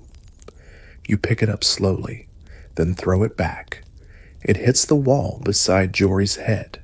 He doesn't flinch, just laughs. Suit yourself, Mouse. He leaves. Tom's voice comes a few seconds later. Did you throw it? Yep. He chuckles. You've got more spine than most nobles. You lie back down. The scent of apple still lingers in the air. Gregory creeps out from under the straw. Looks at you like you're insane. You wouldn't understand, you mutter. And you're not even sure who you're talking to anymore. The rat. The darkness. Yourself. But saying the words makes it feel like you still exist. The cough doesn't stop. It starts with Luca, raspy, weak. The kind of cough that sounds like it's coming from deep inside a damp cavern, one that's slowly collapsing. You sit beside him, pressing a damp cloth, which was once your only semi-clean sleeve, to his forehead. His eyes barely open now. His lips move, but they don't form words anymore, just sounds, some humming, sighing. A name that might be yours, or might be Molly the pig. Then it spreads. The 2 cells down, someone starts hacking. A thick, wet bark, not once, often. So often it begins to fill the space between the silence, like punctuation. And then across the hall, it's in the air. You pull your tunic up over your mouth. It smells like mildew and failure, but it's better than nothing. Tom speaks softly through the wall. It's here. What is the sickness? The real one. You pause. This isn't the real one. He chuckles dry as dead leaves. No mouse. This is just the introduction. By evening, the corridor sounds like an infirmary or a battlefield. Wheezing, gurgling, spitting, buckets filled with things you try not to think about. A guard drags one man out by the shoulders. He doesn't scream. That's how you know it's serious. You're terrified, but you're also angry. Luca didn't deserve this. Neither did the old woman who hums lullabies, or even Elric who finally stopped crying. You all made peace with prison, with punishment, with pain, but disease? That's cheating.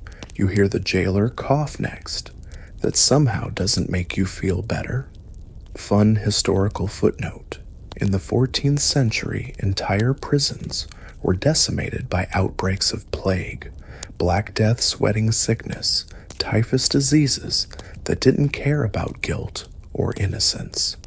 In some towns, prisoners were sealed inside and simply left.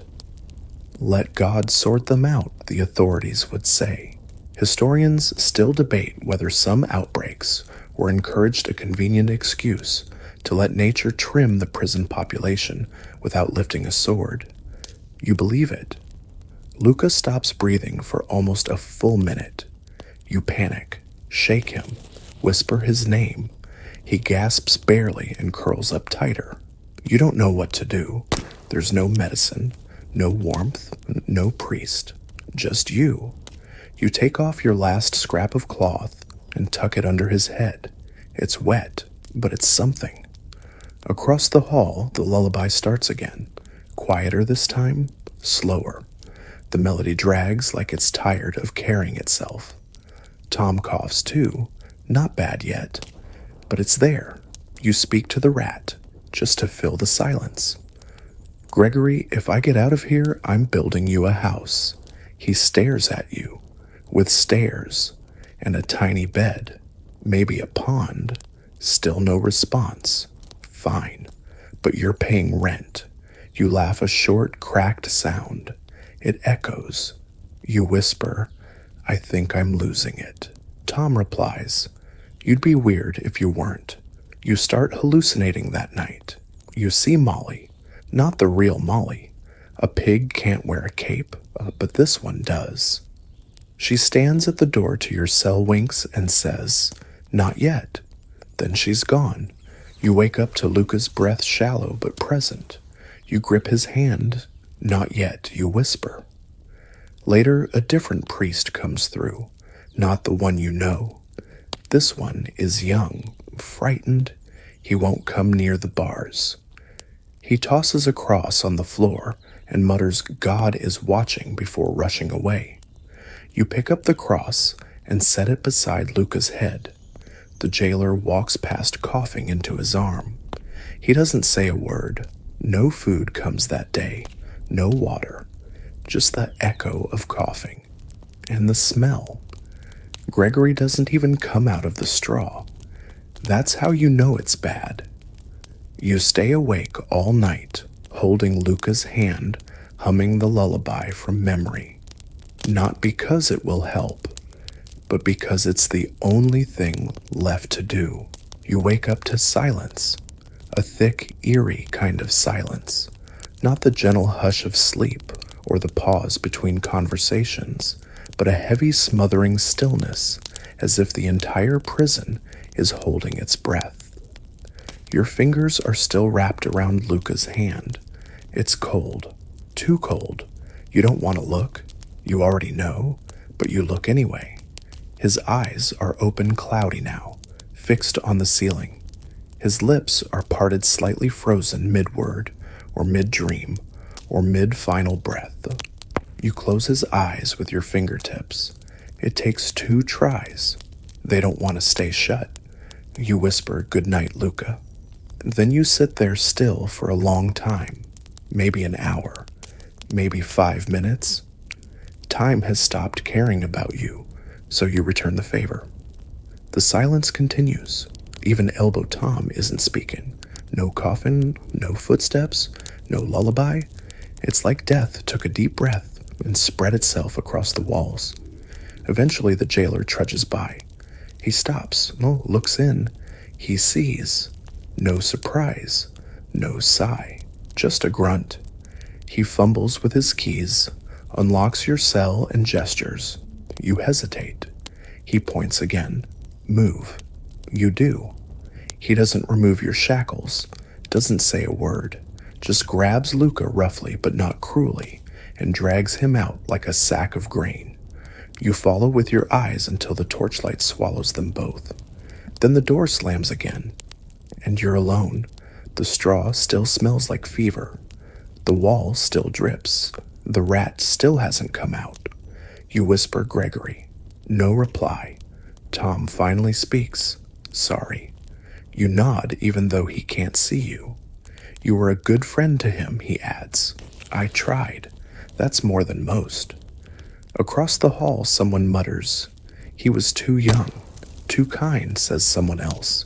You didn't even know they were listening. And just like that, the silence breaks, not with noise, but with recognition.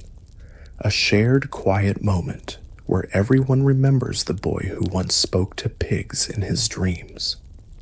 Later, the jailer passes again. He tosses something into your cell. You flinch.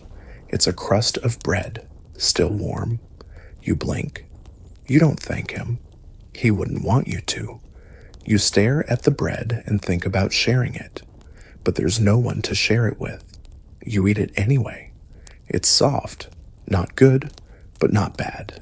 Just soft, comforting in a way that hurts more than it helps. You lie down and face the empty half of the straw. For a moment, you forget he's gone. You reach over expecting a weak cough or a whisper about Molly. Nothing, so you hum to yourself. It's a little off-key, but the melody still holds. You hum it again and again. Eventually, another voice joins in, then another. Soon half the corridor is humming, a lullaby for the dead, a reminder to the living. That night the rat comes back. Gregory climbs onto your ankle and curls up. You let him, and for the first time in days, maybe weeks, you fall asleep without dreaming of escape. You just dream of Luca, smiling, warm, free. They call your name. It's not loud, not urgent, just enough to jolt you out of the shallow doze you've been drifting in and out of since Luca's body was taken.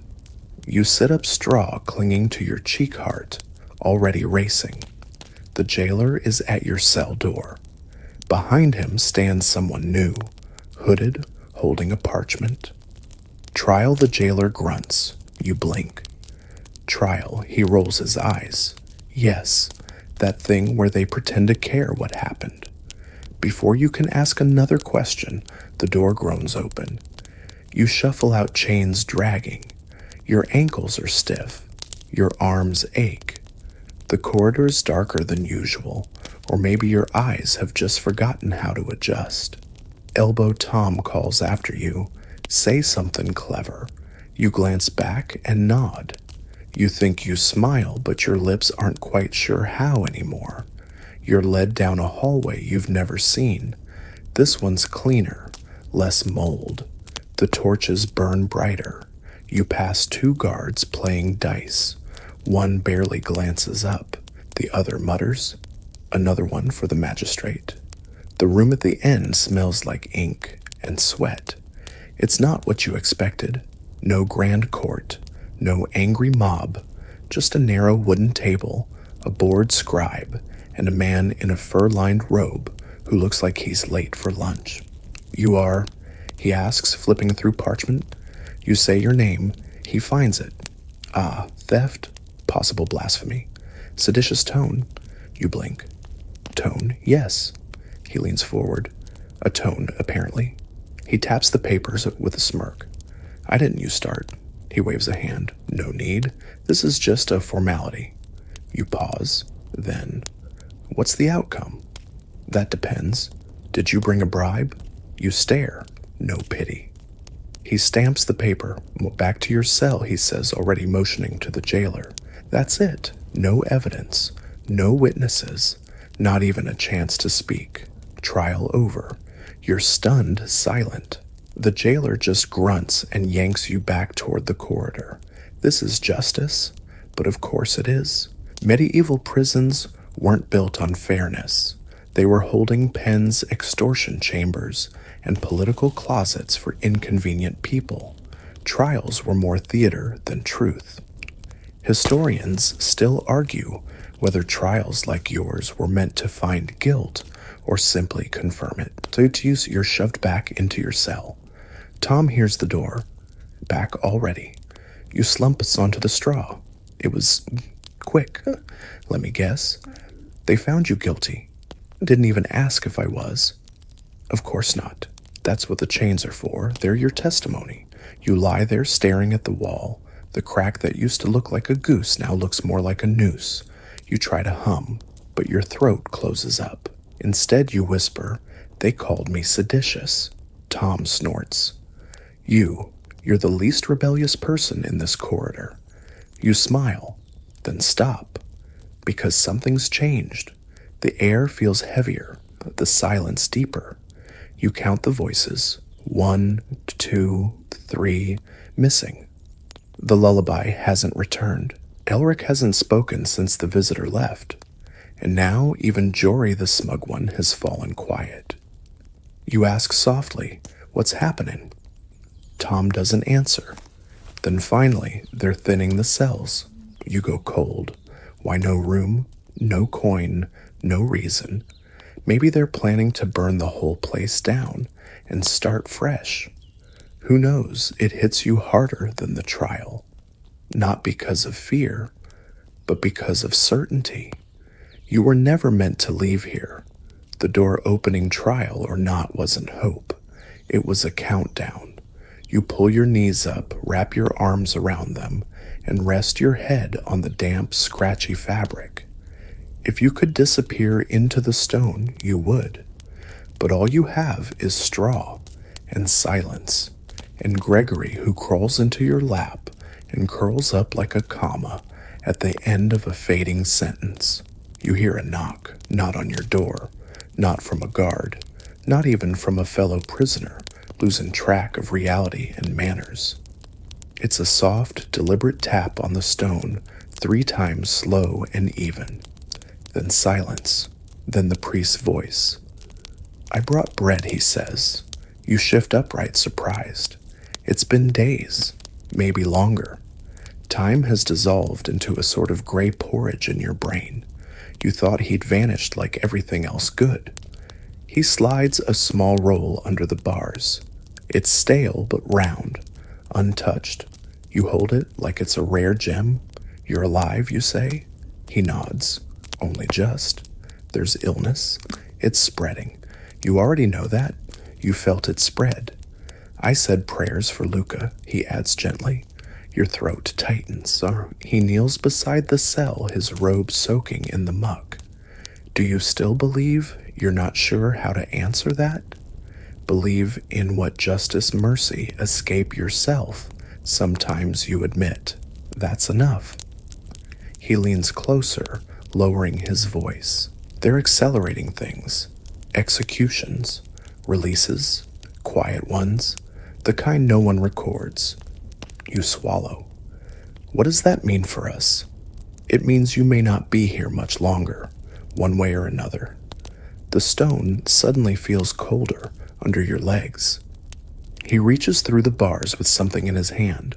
Not a cross, not a coin, a folded piece of parchment. "I wrote your letter."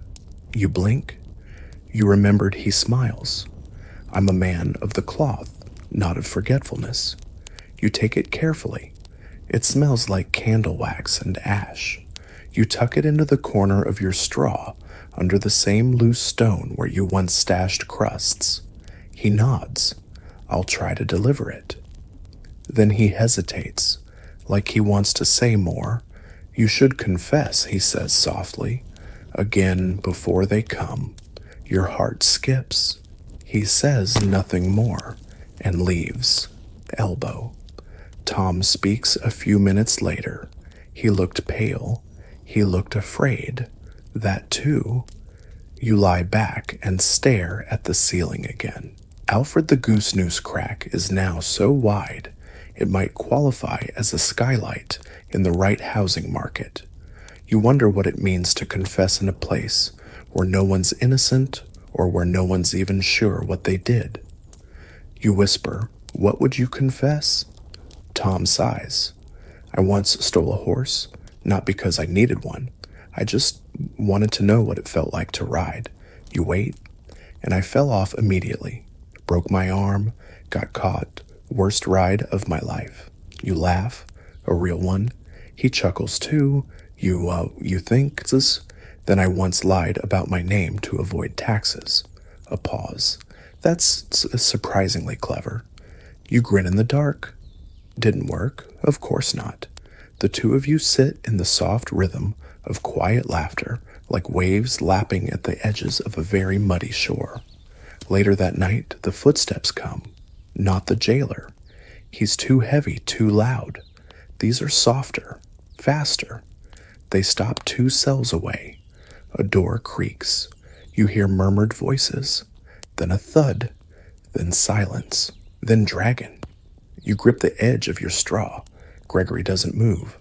When the dragging fades, Tom exhales. "Jory," he says. You don't ask.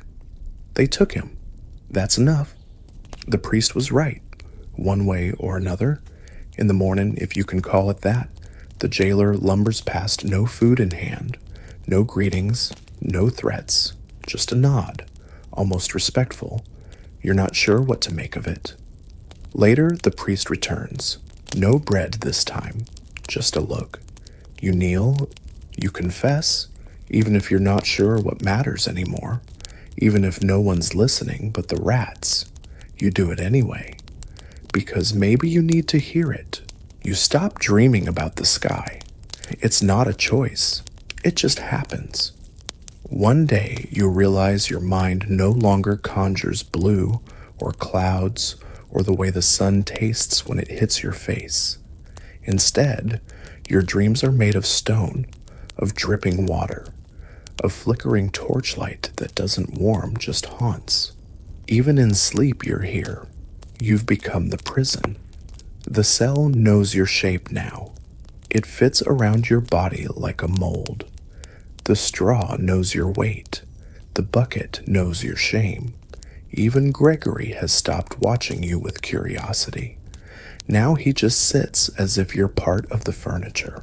You haven't seen the outside world in weeks, months. Tom keeps track by scratches on the wall. 93 since you got here, he whispers one day. If I counted right. 93 what days? Maybe. Could be longer. My scratcher broke. He lifts something that used to be a spoon. It's now just sadness with a handle. The jailer doesn't look at you anymore. He just tosses the bowl, kicks the bucket, and moves on. You've faded in his mind. You're no longer interesting enough to hurt. That should comfort you. It doesn't. Your own reflection is gone. There are no mirrors here, no water clean enough to reflect. You try to picture your face, but it's slippery in your memory, blurred, changed. You touch your jaw. It's sharper now. Or maybe your cheeks are hollow. Your hair has turned into knots. Your hands are thin. You whisper, "Who am I?" No answer. Tom says, "Still you. Just the dungeon edition." You laugh, but it feels like it's coming from somewhere outside your ribs. Time here moves like syrup until it doesn't. One morning, the jailer throws a bucket and it splashes. You flinch, but not because you're wet, because the water is clear. Clear. You stare. Even Gregory blinks. Later, he tosses you a whole loaf, a real one, with crust and warmth. You panic. "Tom, I know," he says. "I got one too." You chew it slowly, suspiciously. It tastes like freedom, or poison, or both. Then footsteps, 3 guards, full armor. They stop outside a cell down the corridor. A key turns. A man shouts. There's a struggle. You hear steel meet flesh, then dragon. You whisper, "Why are they doing this?" Tom sighs. Because they can, or because someone paid them to, or because they don't want to feed us anymore. Which one is it? He's quiet. Historians still argue, he finally says, but I don't think the ones who died care. That night you lie awake and listen to the walls. They creak when they settle. They moan when it rains. You start to think maybe they're alive. Maybe they've eaten so many stories they've grown consciousness. A damp, musty soul full of secrets and stains. You place your hand on the stone. It's cold, but not lifeless. Gregory walks across your chest. His feet are warm. You let him sit there. Should I try to remember the sky? You whisper. Tom doesn't answer, so you describe it to yourself. Blue, not gray blue, true blue, wide, with clouds that look like torn linen. And the sun doesn't flicker. It shines. You can feel it on your arms, on your face. Gregory squeaks. You take that as agreement. You promise yourself you'll remember, even if it's just in pieces, even if your eyes never see it again, because the walls are closing in, and the person you were is drifting further away. And if you forget the sky, what else will go with it? It starts with your name, not a shout, not a bark, just a voice low raspy like it hasn't been used in days. You freeze. It's the jailer, standing at your cell, keys in hand, eyes actually on you for once. He clears his throat, coughs into his sleeve, and gestures. Elbow Tom, he says. Your heart jolts. What about him? Gone. You blink. Gone where the jailer shrugs. Didn't ask. He turns and walks away. That's it. That's how you find out. You press your face to the bars and call out. Tom. Nothing. You call again. Still nothing. The cell next to you is silent. No scraping, no coughing, no jokes, no spoon-turned sculpting tool noises, no elbow Tom, just a wall. And you feel a tremor in your stomach. Not fear, Not yet. Just the emptiness that comes when something you didn't know was keeping you sane is suddenly gone. He was always there, whispering, laughing, filling the space with words when the silence got too thick. Now that space feels infinite, you lie back. The straw doesn't feel like straw anymore. It's just absence. Everything is missing now. Luca, the lullaby singer, even Jory, awful as he was. And now Tom. You whisper, he didn't say goodbye. Gregory climbs out of your shirt sleeve and sits on your chest. You close your eyes. Guess it's just you and me. Later that day, something impossible happens. A royal decree. The jailer returns not with a bucket, but with a scroll. He unrolls it in front of your cell, as if he knows how theatrical this is. Says here he grunts your names on the list. You stare. What list? The released one. Your brain glitches. What he nods. Royal pardon or clerical error. Either way, someone upstairs said you're not worth the cost of keeping. You should feel joy, relief, hope. Instead, you feel dizzy. You don't move. He sighs. We clean out 2 cells a week now. You won't get a second offer. Be ready tomorrow. He walks away. You stare at the stone. The goose-shaped crack is now a full-on canyon. Release. What does that even mean? Outside freedom. Or something else. You whisper, Gregory. What do I do? He chews on your sleeve. Helpful. You spend the night not sleeping. Your thoughts race. What if it's a trick? What if you step outside and get stabbed? What if the world moved on? What if you don't know how to be outside anymore? Historians still argue whether royal pardons were acts of mercy, corruption, or simply lazy bookkeeping. Some were paid for, some were political, some were random. You don't care. You just know your name was called. You whisper the lullaby to yourself, the same one the woman used to sing, the one that followed you through coughs and rats and Luca's final breath. You hum it until Gregory curls up beside your cheek and you finally drift off. Your last dream is of Elbow Tom. He's standing in the sun, squinting, holding a spoon like it's a sword. He doesn't speak, but he nods. In the dream, that's enough. They come for you at dawn, or at least what you think is dawn. There's no sunrise here, just a softer kind of darkness, like the prison is squinting at the idea of morning. The torchlight is dimmer. The damp feels heavier. Everything carries that muffled hush of something about to change. You're already sitting up when the jailer arrives.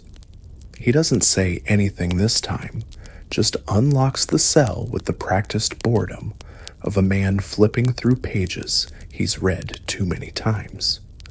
The door groans open. You stand slowly. Your legs tremble, not with fear exactly. With disuse, they've forgotten what full standing feels like. They wobble beneath you like new stilts. The chains rattle in protest. Leave the rat, the jailer says, pointing to Gregory. You glance down. Gregory stares up at you from your foot. You kneel.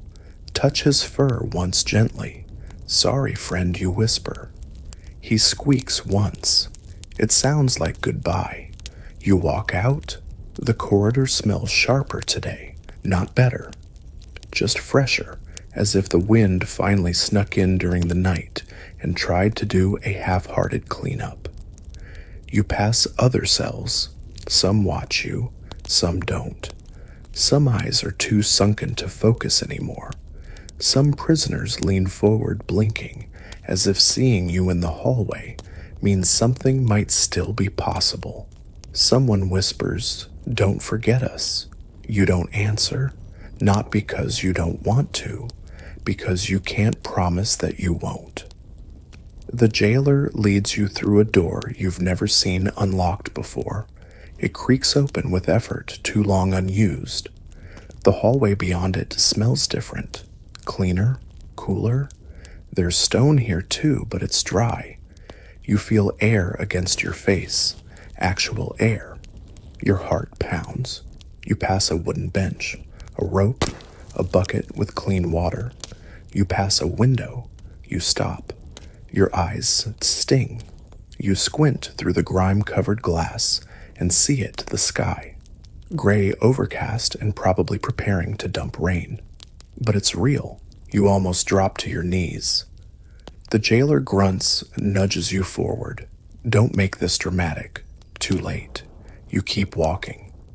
At the final door, another man waits.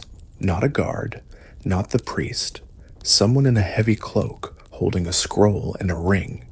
He doesn't look at you, just mutters. By order of the crown prisoner, number 428 is hereby released due to lack of continuing interest in their detention. Terms of clemency conditional. Location of discharge road to Tilwick. You blink. He hands you a sack, rough fabric. Inside bread a copper coin and a folded slip of paper. You clutch it. The door creaks open. Light spills in. Your eyes slam shut. It burns. The jailer chuckles. Don't worry. It'll sting for a while. You take one step forward, then two. The sun not even strong, but there touches your skin. You feel it seep in like warmth from a long-forgotten fireplace. The door slams shut behind you. You stand there outside. You are free, or something like it. Your body shakes. Your ears ring. And for a moment, you forget how to move. Then wind, actual wind. You start walking, slowly. The grass crunches underfoot. Your legs wobble but hold. The scent of soil and smoke and distant livestock invades your nose like a gift too precious to refuse. A mile down the path, you sit beside a stump and pull out the paper from the sack. It's the letter the priest promised to send, but it's addressed to you. You unfold it, hands trembling. The writing is small, familiar. You may not remember who you were when you entered that place. That's all right.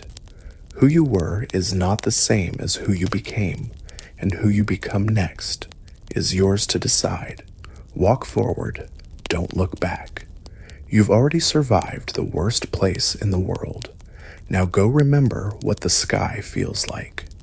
You sit there for a long time, letting the sun climb higher behind the clouds.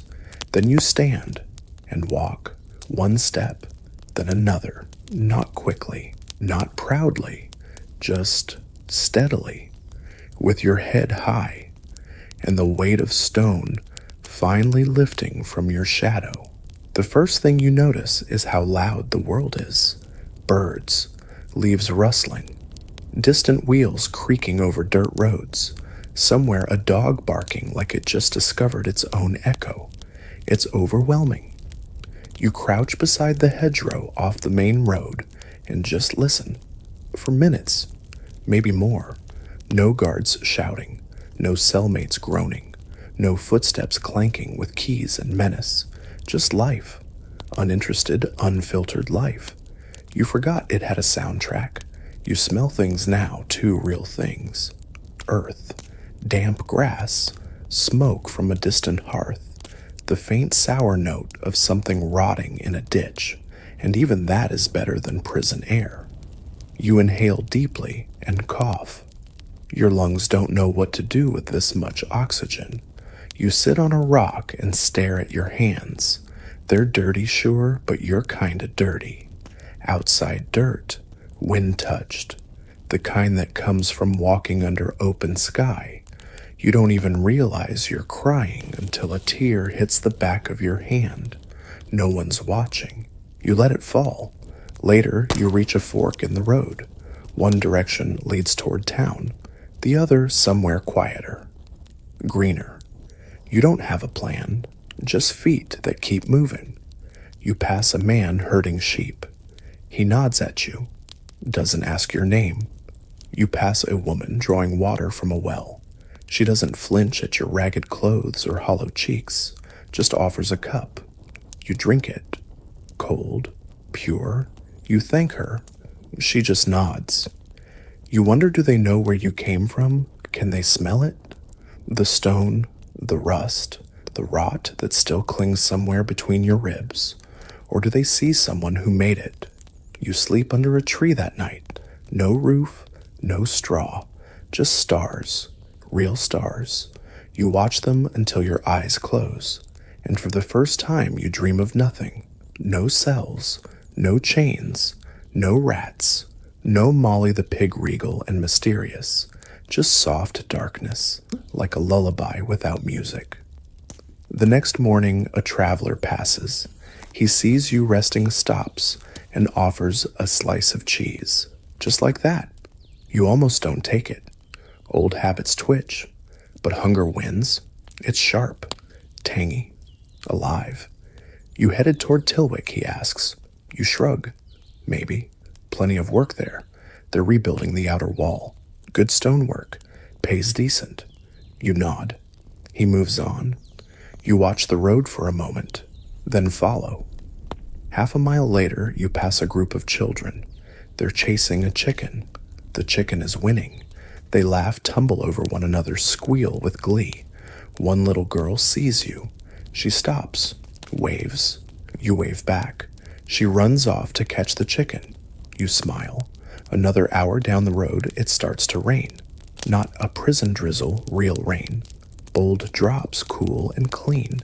You let it soak into your clothes, your skin, your scalp.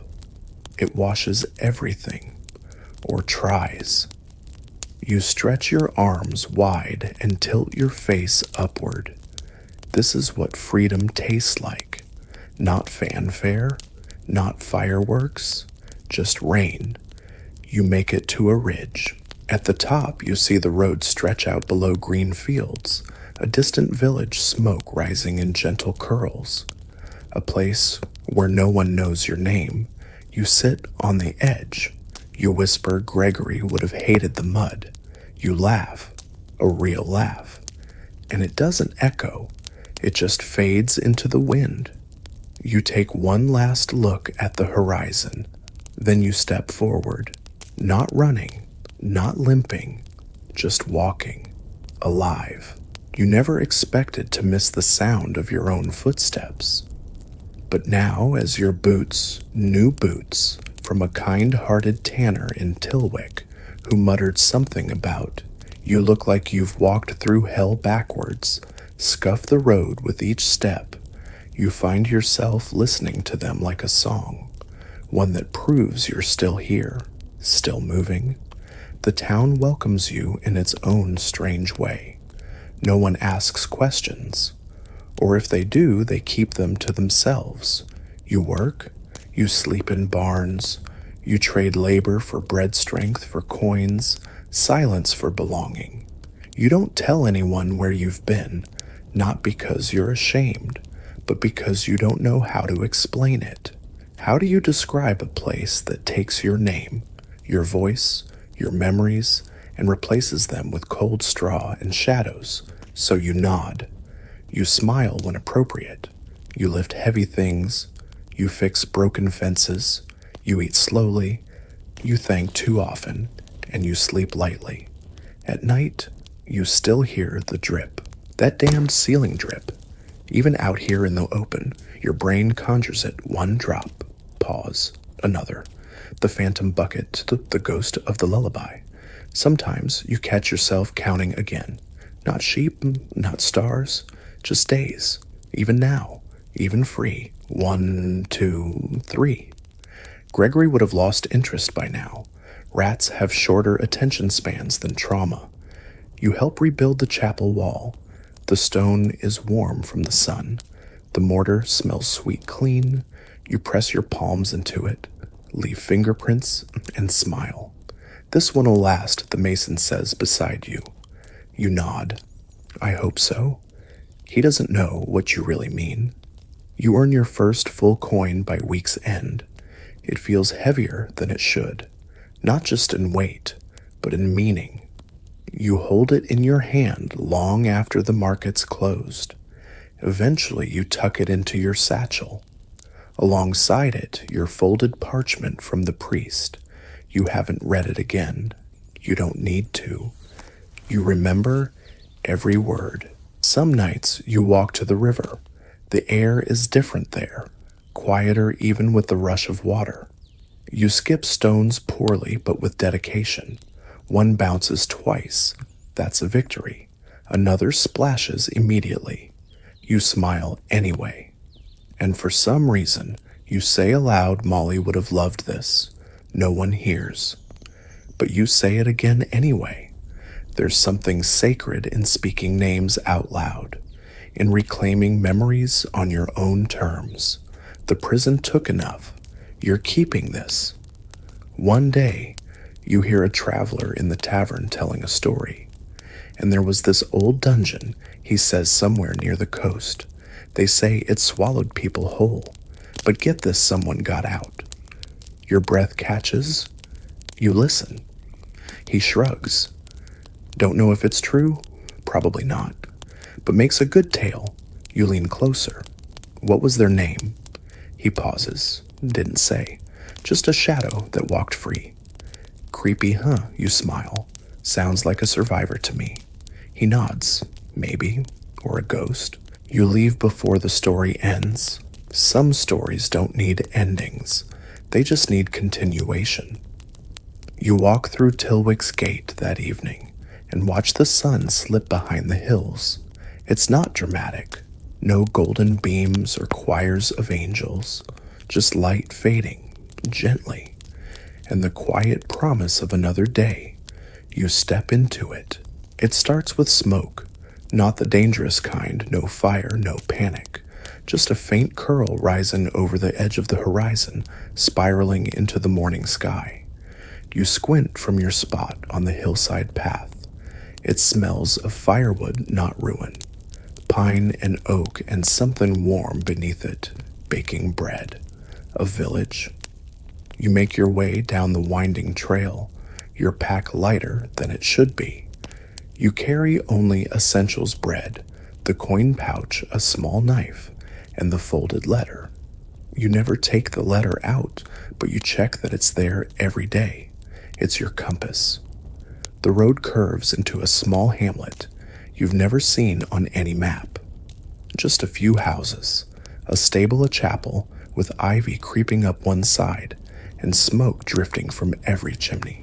It feels unfinished, as if it's still deciding what kind of place it wants to be. A man chopping wood watches you approach. He doesn't speak, just nods. You nod back. Inside the inn, you trade 2 days' labor for a bowl of stew and a spot by the hearth. The innkeeper's daughter asks where you came from. You lie, not because you want to, but because you're not sure the truth is speakable. I worked at the coast, you say, Mason's helper. She smiles politely. You have the hands for it. You do. You're reminded of something the jailer once muttered while locking a cell. Some people make it out, but the place still walks with them. That night, it walks with you. You dream of dripping water again. The bucket, the silence. The moment you realized Tom was gone, you hear the lullaby, but now it's in your voice. You're the one singing. You wake up, breath caught in your throat. Someone's placed a blanket over you during the night. You sit by the window until morning. Watching the sky pinken, you think I'm not in there anymore. Then you think, but it's still in me. You volunteer to help rebuild a collapsed garden wall. The stone is rough and uneven, but you know how to find its shape. Your hands move with quiet memory. The old rhythm returns. A child brings you water in a wooden cup. She stares at the scar on your wrist where the iron cuff used to sit. What happened, she asks. You smile. I got out. She seems satisfied with that answer. You are too. A few nights later, lightning storms roll in. The inn fills with frightened sheep and villagers clutching mugs and stories. You find yourself speaking more than usual. A joke here, a quiet observation there. One man, a carpenter, offers you a long-term job. You work steady, and you listen. Funny how that's enough to earn trust out here. You say yes. You start sleeping through the night again. One evening, you take a walk to the edge of the village and sit on a low stone fence. The clouds part, and for the first time in forever, the stars pour across the sky like spilled sugar. You hum the lullaby again, not for comfort, not for grief, just because it's yours now. The priest's letter remains in your pocket. You still haven't opened it since the day on the hill. You unfold it now, a single line. Some stories are prisons, others are doors. You refold it, place it back inside your coat. You've walked through the door. You're not entirely free, not yet, but you're no longer caged, and that you realize is enough. The seasons shift without asking your permission. One morning, the wind has changed. It's no longer gentle. It bites a little.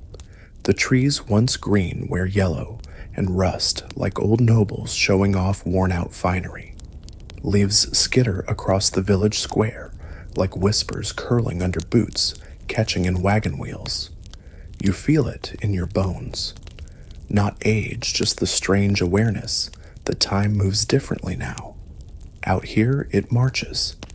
Back there in the prison, it dripped. And now, in this life where the sun rises and sets without clanging iron, you feel the difference. You feel it in how you wake up now, instead of just coming to. You've settled into a routine.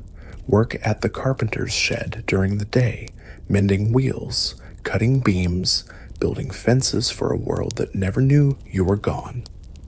At night, you eat stew and sleep by the fire in the inn's side room. It's small, warm, and clean. Sometimes you still wake up expecting stone. Once half asleep, you reached for the bucket. Reflex. You laugh about it now. Sometimes. The townsfolk begin to ask more questions. Where you learned to sharpen blades so evenly. Why you never attend services. Why you flinch at locked doors. You never lie cruelly. You just reframe. I've been places where I had to pay attention, you say. They nod, pretending to understand. One boy, maybe 12, follows you around for days asking everything. Did you ever fight a bandit? No. Did you ever ride a dragon? Once, but I had to return it, he grins. Comes back the next day. You show him how to carve a handle. He listens, focused, hands steady, like you. One evening, you walk through the forest, outside the village, and find a clearing. Quiet, untouched, a mossy log, a circle of stones, a place no one else seems to need. You return the next day with your tools. Over the following weeks, you build. Not a home, not yet, just a bench, a small roof over it, a post for hanging a lantern, a stone ring for fire, a place to remember. You set a flat rock into the ground near the bench. No name, just a notch in the middle.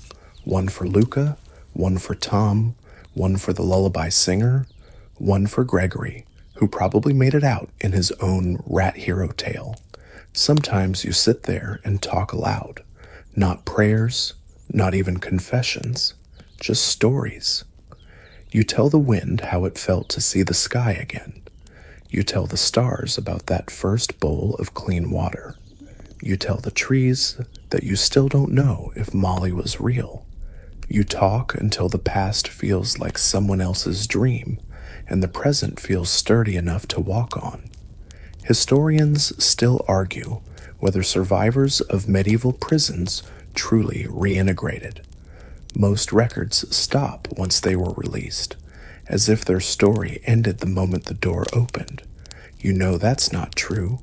The story only started then. You keep your hands busy. You keep your mind clear. You carve spoons, now dozens, each one different, one for every person you remember. You hang them on the wall in your cottage, yes, cottage, now that the town's carpenter offered you a plot behind his workshop. People pass by and ask, "What's with all the spoons?" You smile. They were once keys. They think you're joking. You let them think that. Winter will come soon, but you're ready this time. No stone walls, no dripping ceiling, just firewood, bread, and enough peace to sleep through the night. You still hum sometimes, but the lullaby isn't sad anymore. It's just a memory, like the chains, like the silence, like the sound of your name echoing down a hall you'll never walk again. You wake before the sun now, not out of fear, not from some prison-burned instinct, but because the dawn feels like something worth catching. You rise, stretch your arms, feel the weight of sleep fall off your shoulders like a cloak. The fire is still warm from last night. A good sign.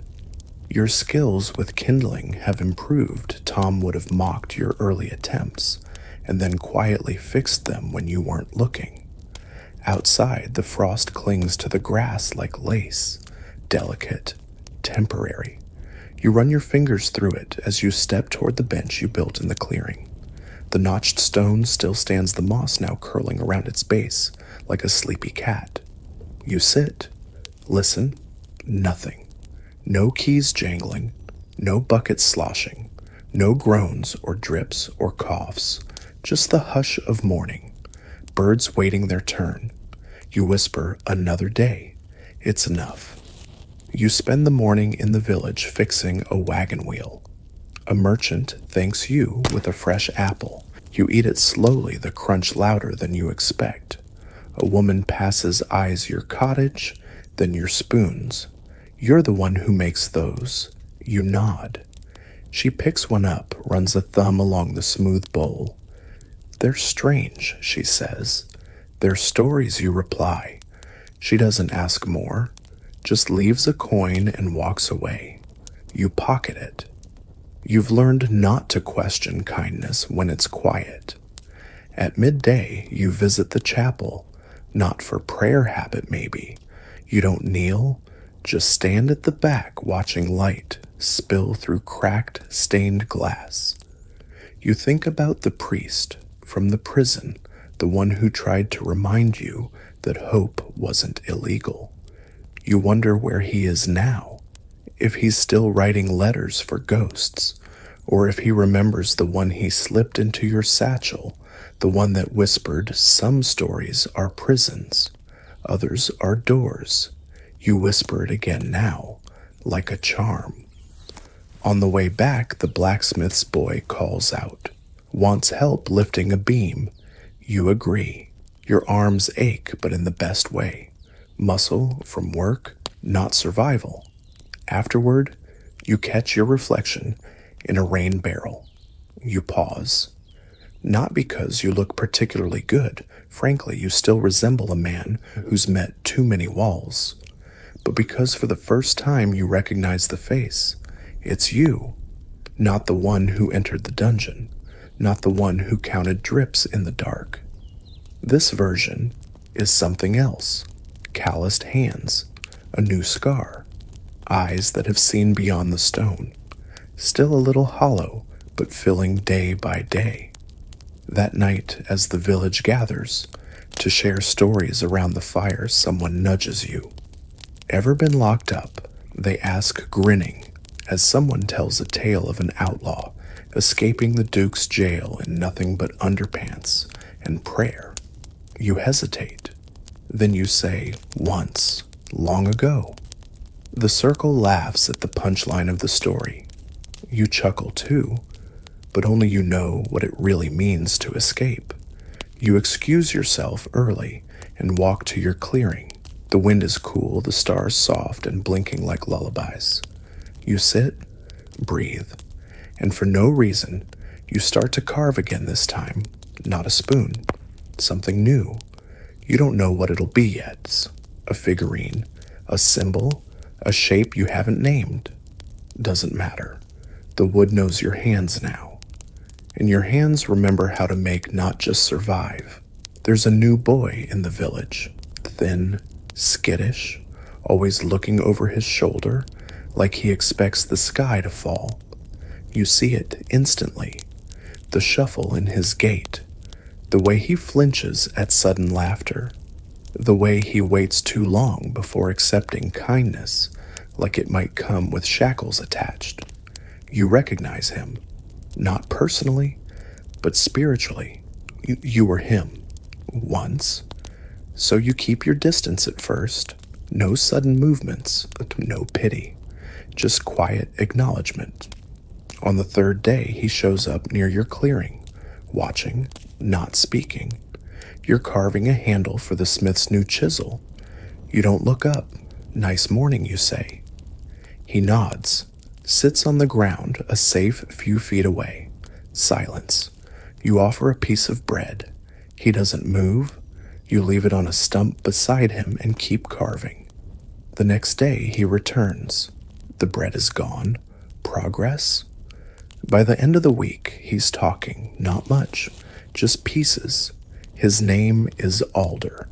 He won't say where he came from, but he mutters things like cold straw, and I hate the dark, and they said I was forgotten. You never ask for details. Some ghosts are better left buried. Instead, you give him work, small tasks, hammering, holding planks, sweeping. He's got steady hands once they stop shaking. You teach him how to sand wood without tearing it, how to listen for weak grain, how to breathe with the rhythm of the blade. He learns quickly. You give him one of your carved spoons. He holds it like it's a sword. Alder asks one evening, "Were you locked up too?" You pause, then say, "Yes, a long time ago." He nods. "Did it get better?" You look around at your cottage, the carving tools, the stars through the treetops. You think of Luca, of Tom, of the lullaby singer, of Gregory the rat, of the ceiling drip, of the moment the door opened. "It doesn't get better," you say softly. "You get better." He doesn't speak, but he stays a little longer that night. Later you see him sitting by the notched stone, reading it like it might change. It doesn't, but something in him does. The next morning, he's already working before you arrive, whistling faintly, off-key, but familiar. You smile. You're not his savior. You're just the next person who held the door open. He'll walk through it on his own, and maybe one day he'll carve spoons too, or build something bigger, or simply live. You sharpen your blade, the sound clean and satisfying.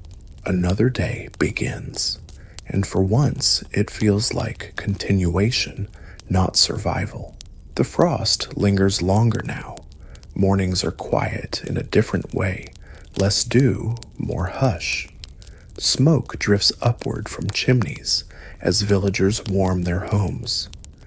The air smells of pine-roasted turnips and the kind of peace that comes when no one's shouting orders. You pull your cloak tighter as you walk past the garden wall you helped build. The stones are holding. The moss is spreading. Life has layered itself on top of your work like a second skin. Alder joins you at the edge of the clearing holding a bundle of wood. "Spoons," he asks.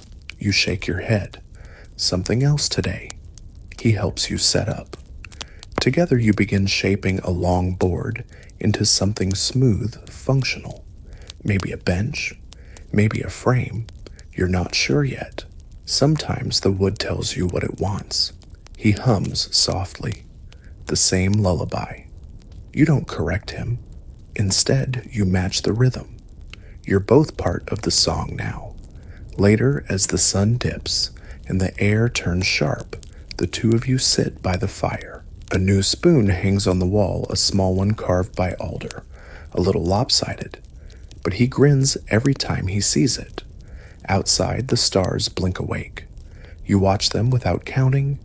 You don't need numbers anymore. Just names, just memory, just presence. The villagers come and go, seasons pass. New hands replace old ones in the carpentry shed. But your clearing remains. The bench, the notched stone, the silent stories whispered into the bark of trees. You still visit the stone, still sit with the memories, but the weight is lighter now. They're not ghosts anymore. They're roots, holding you steady.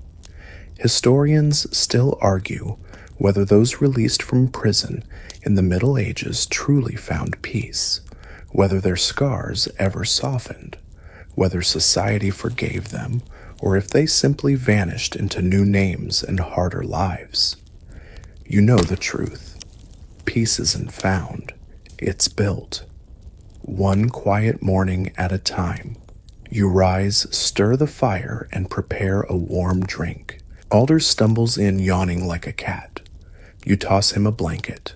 He catches it on the second try. Today, he says, rubbing his eyes, we finish the bench. You nod.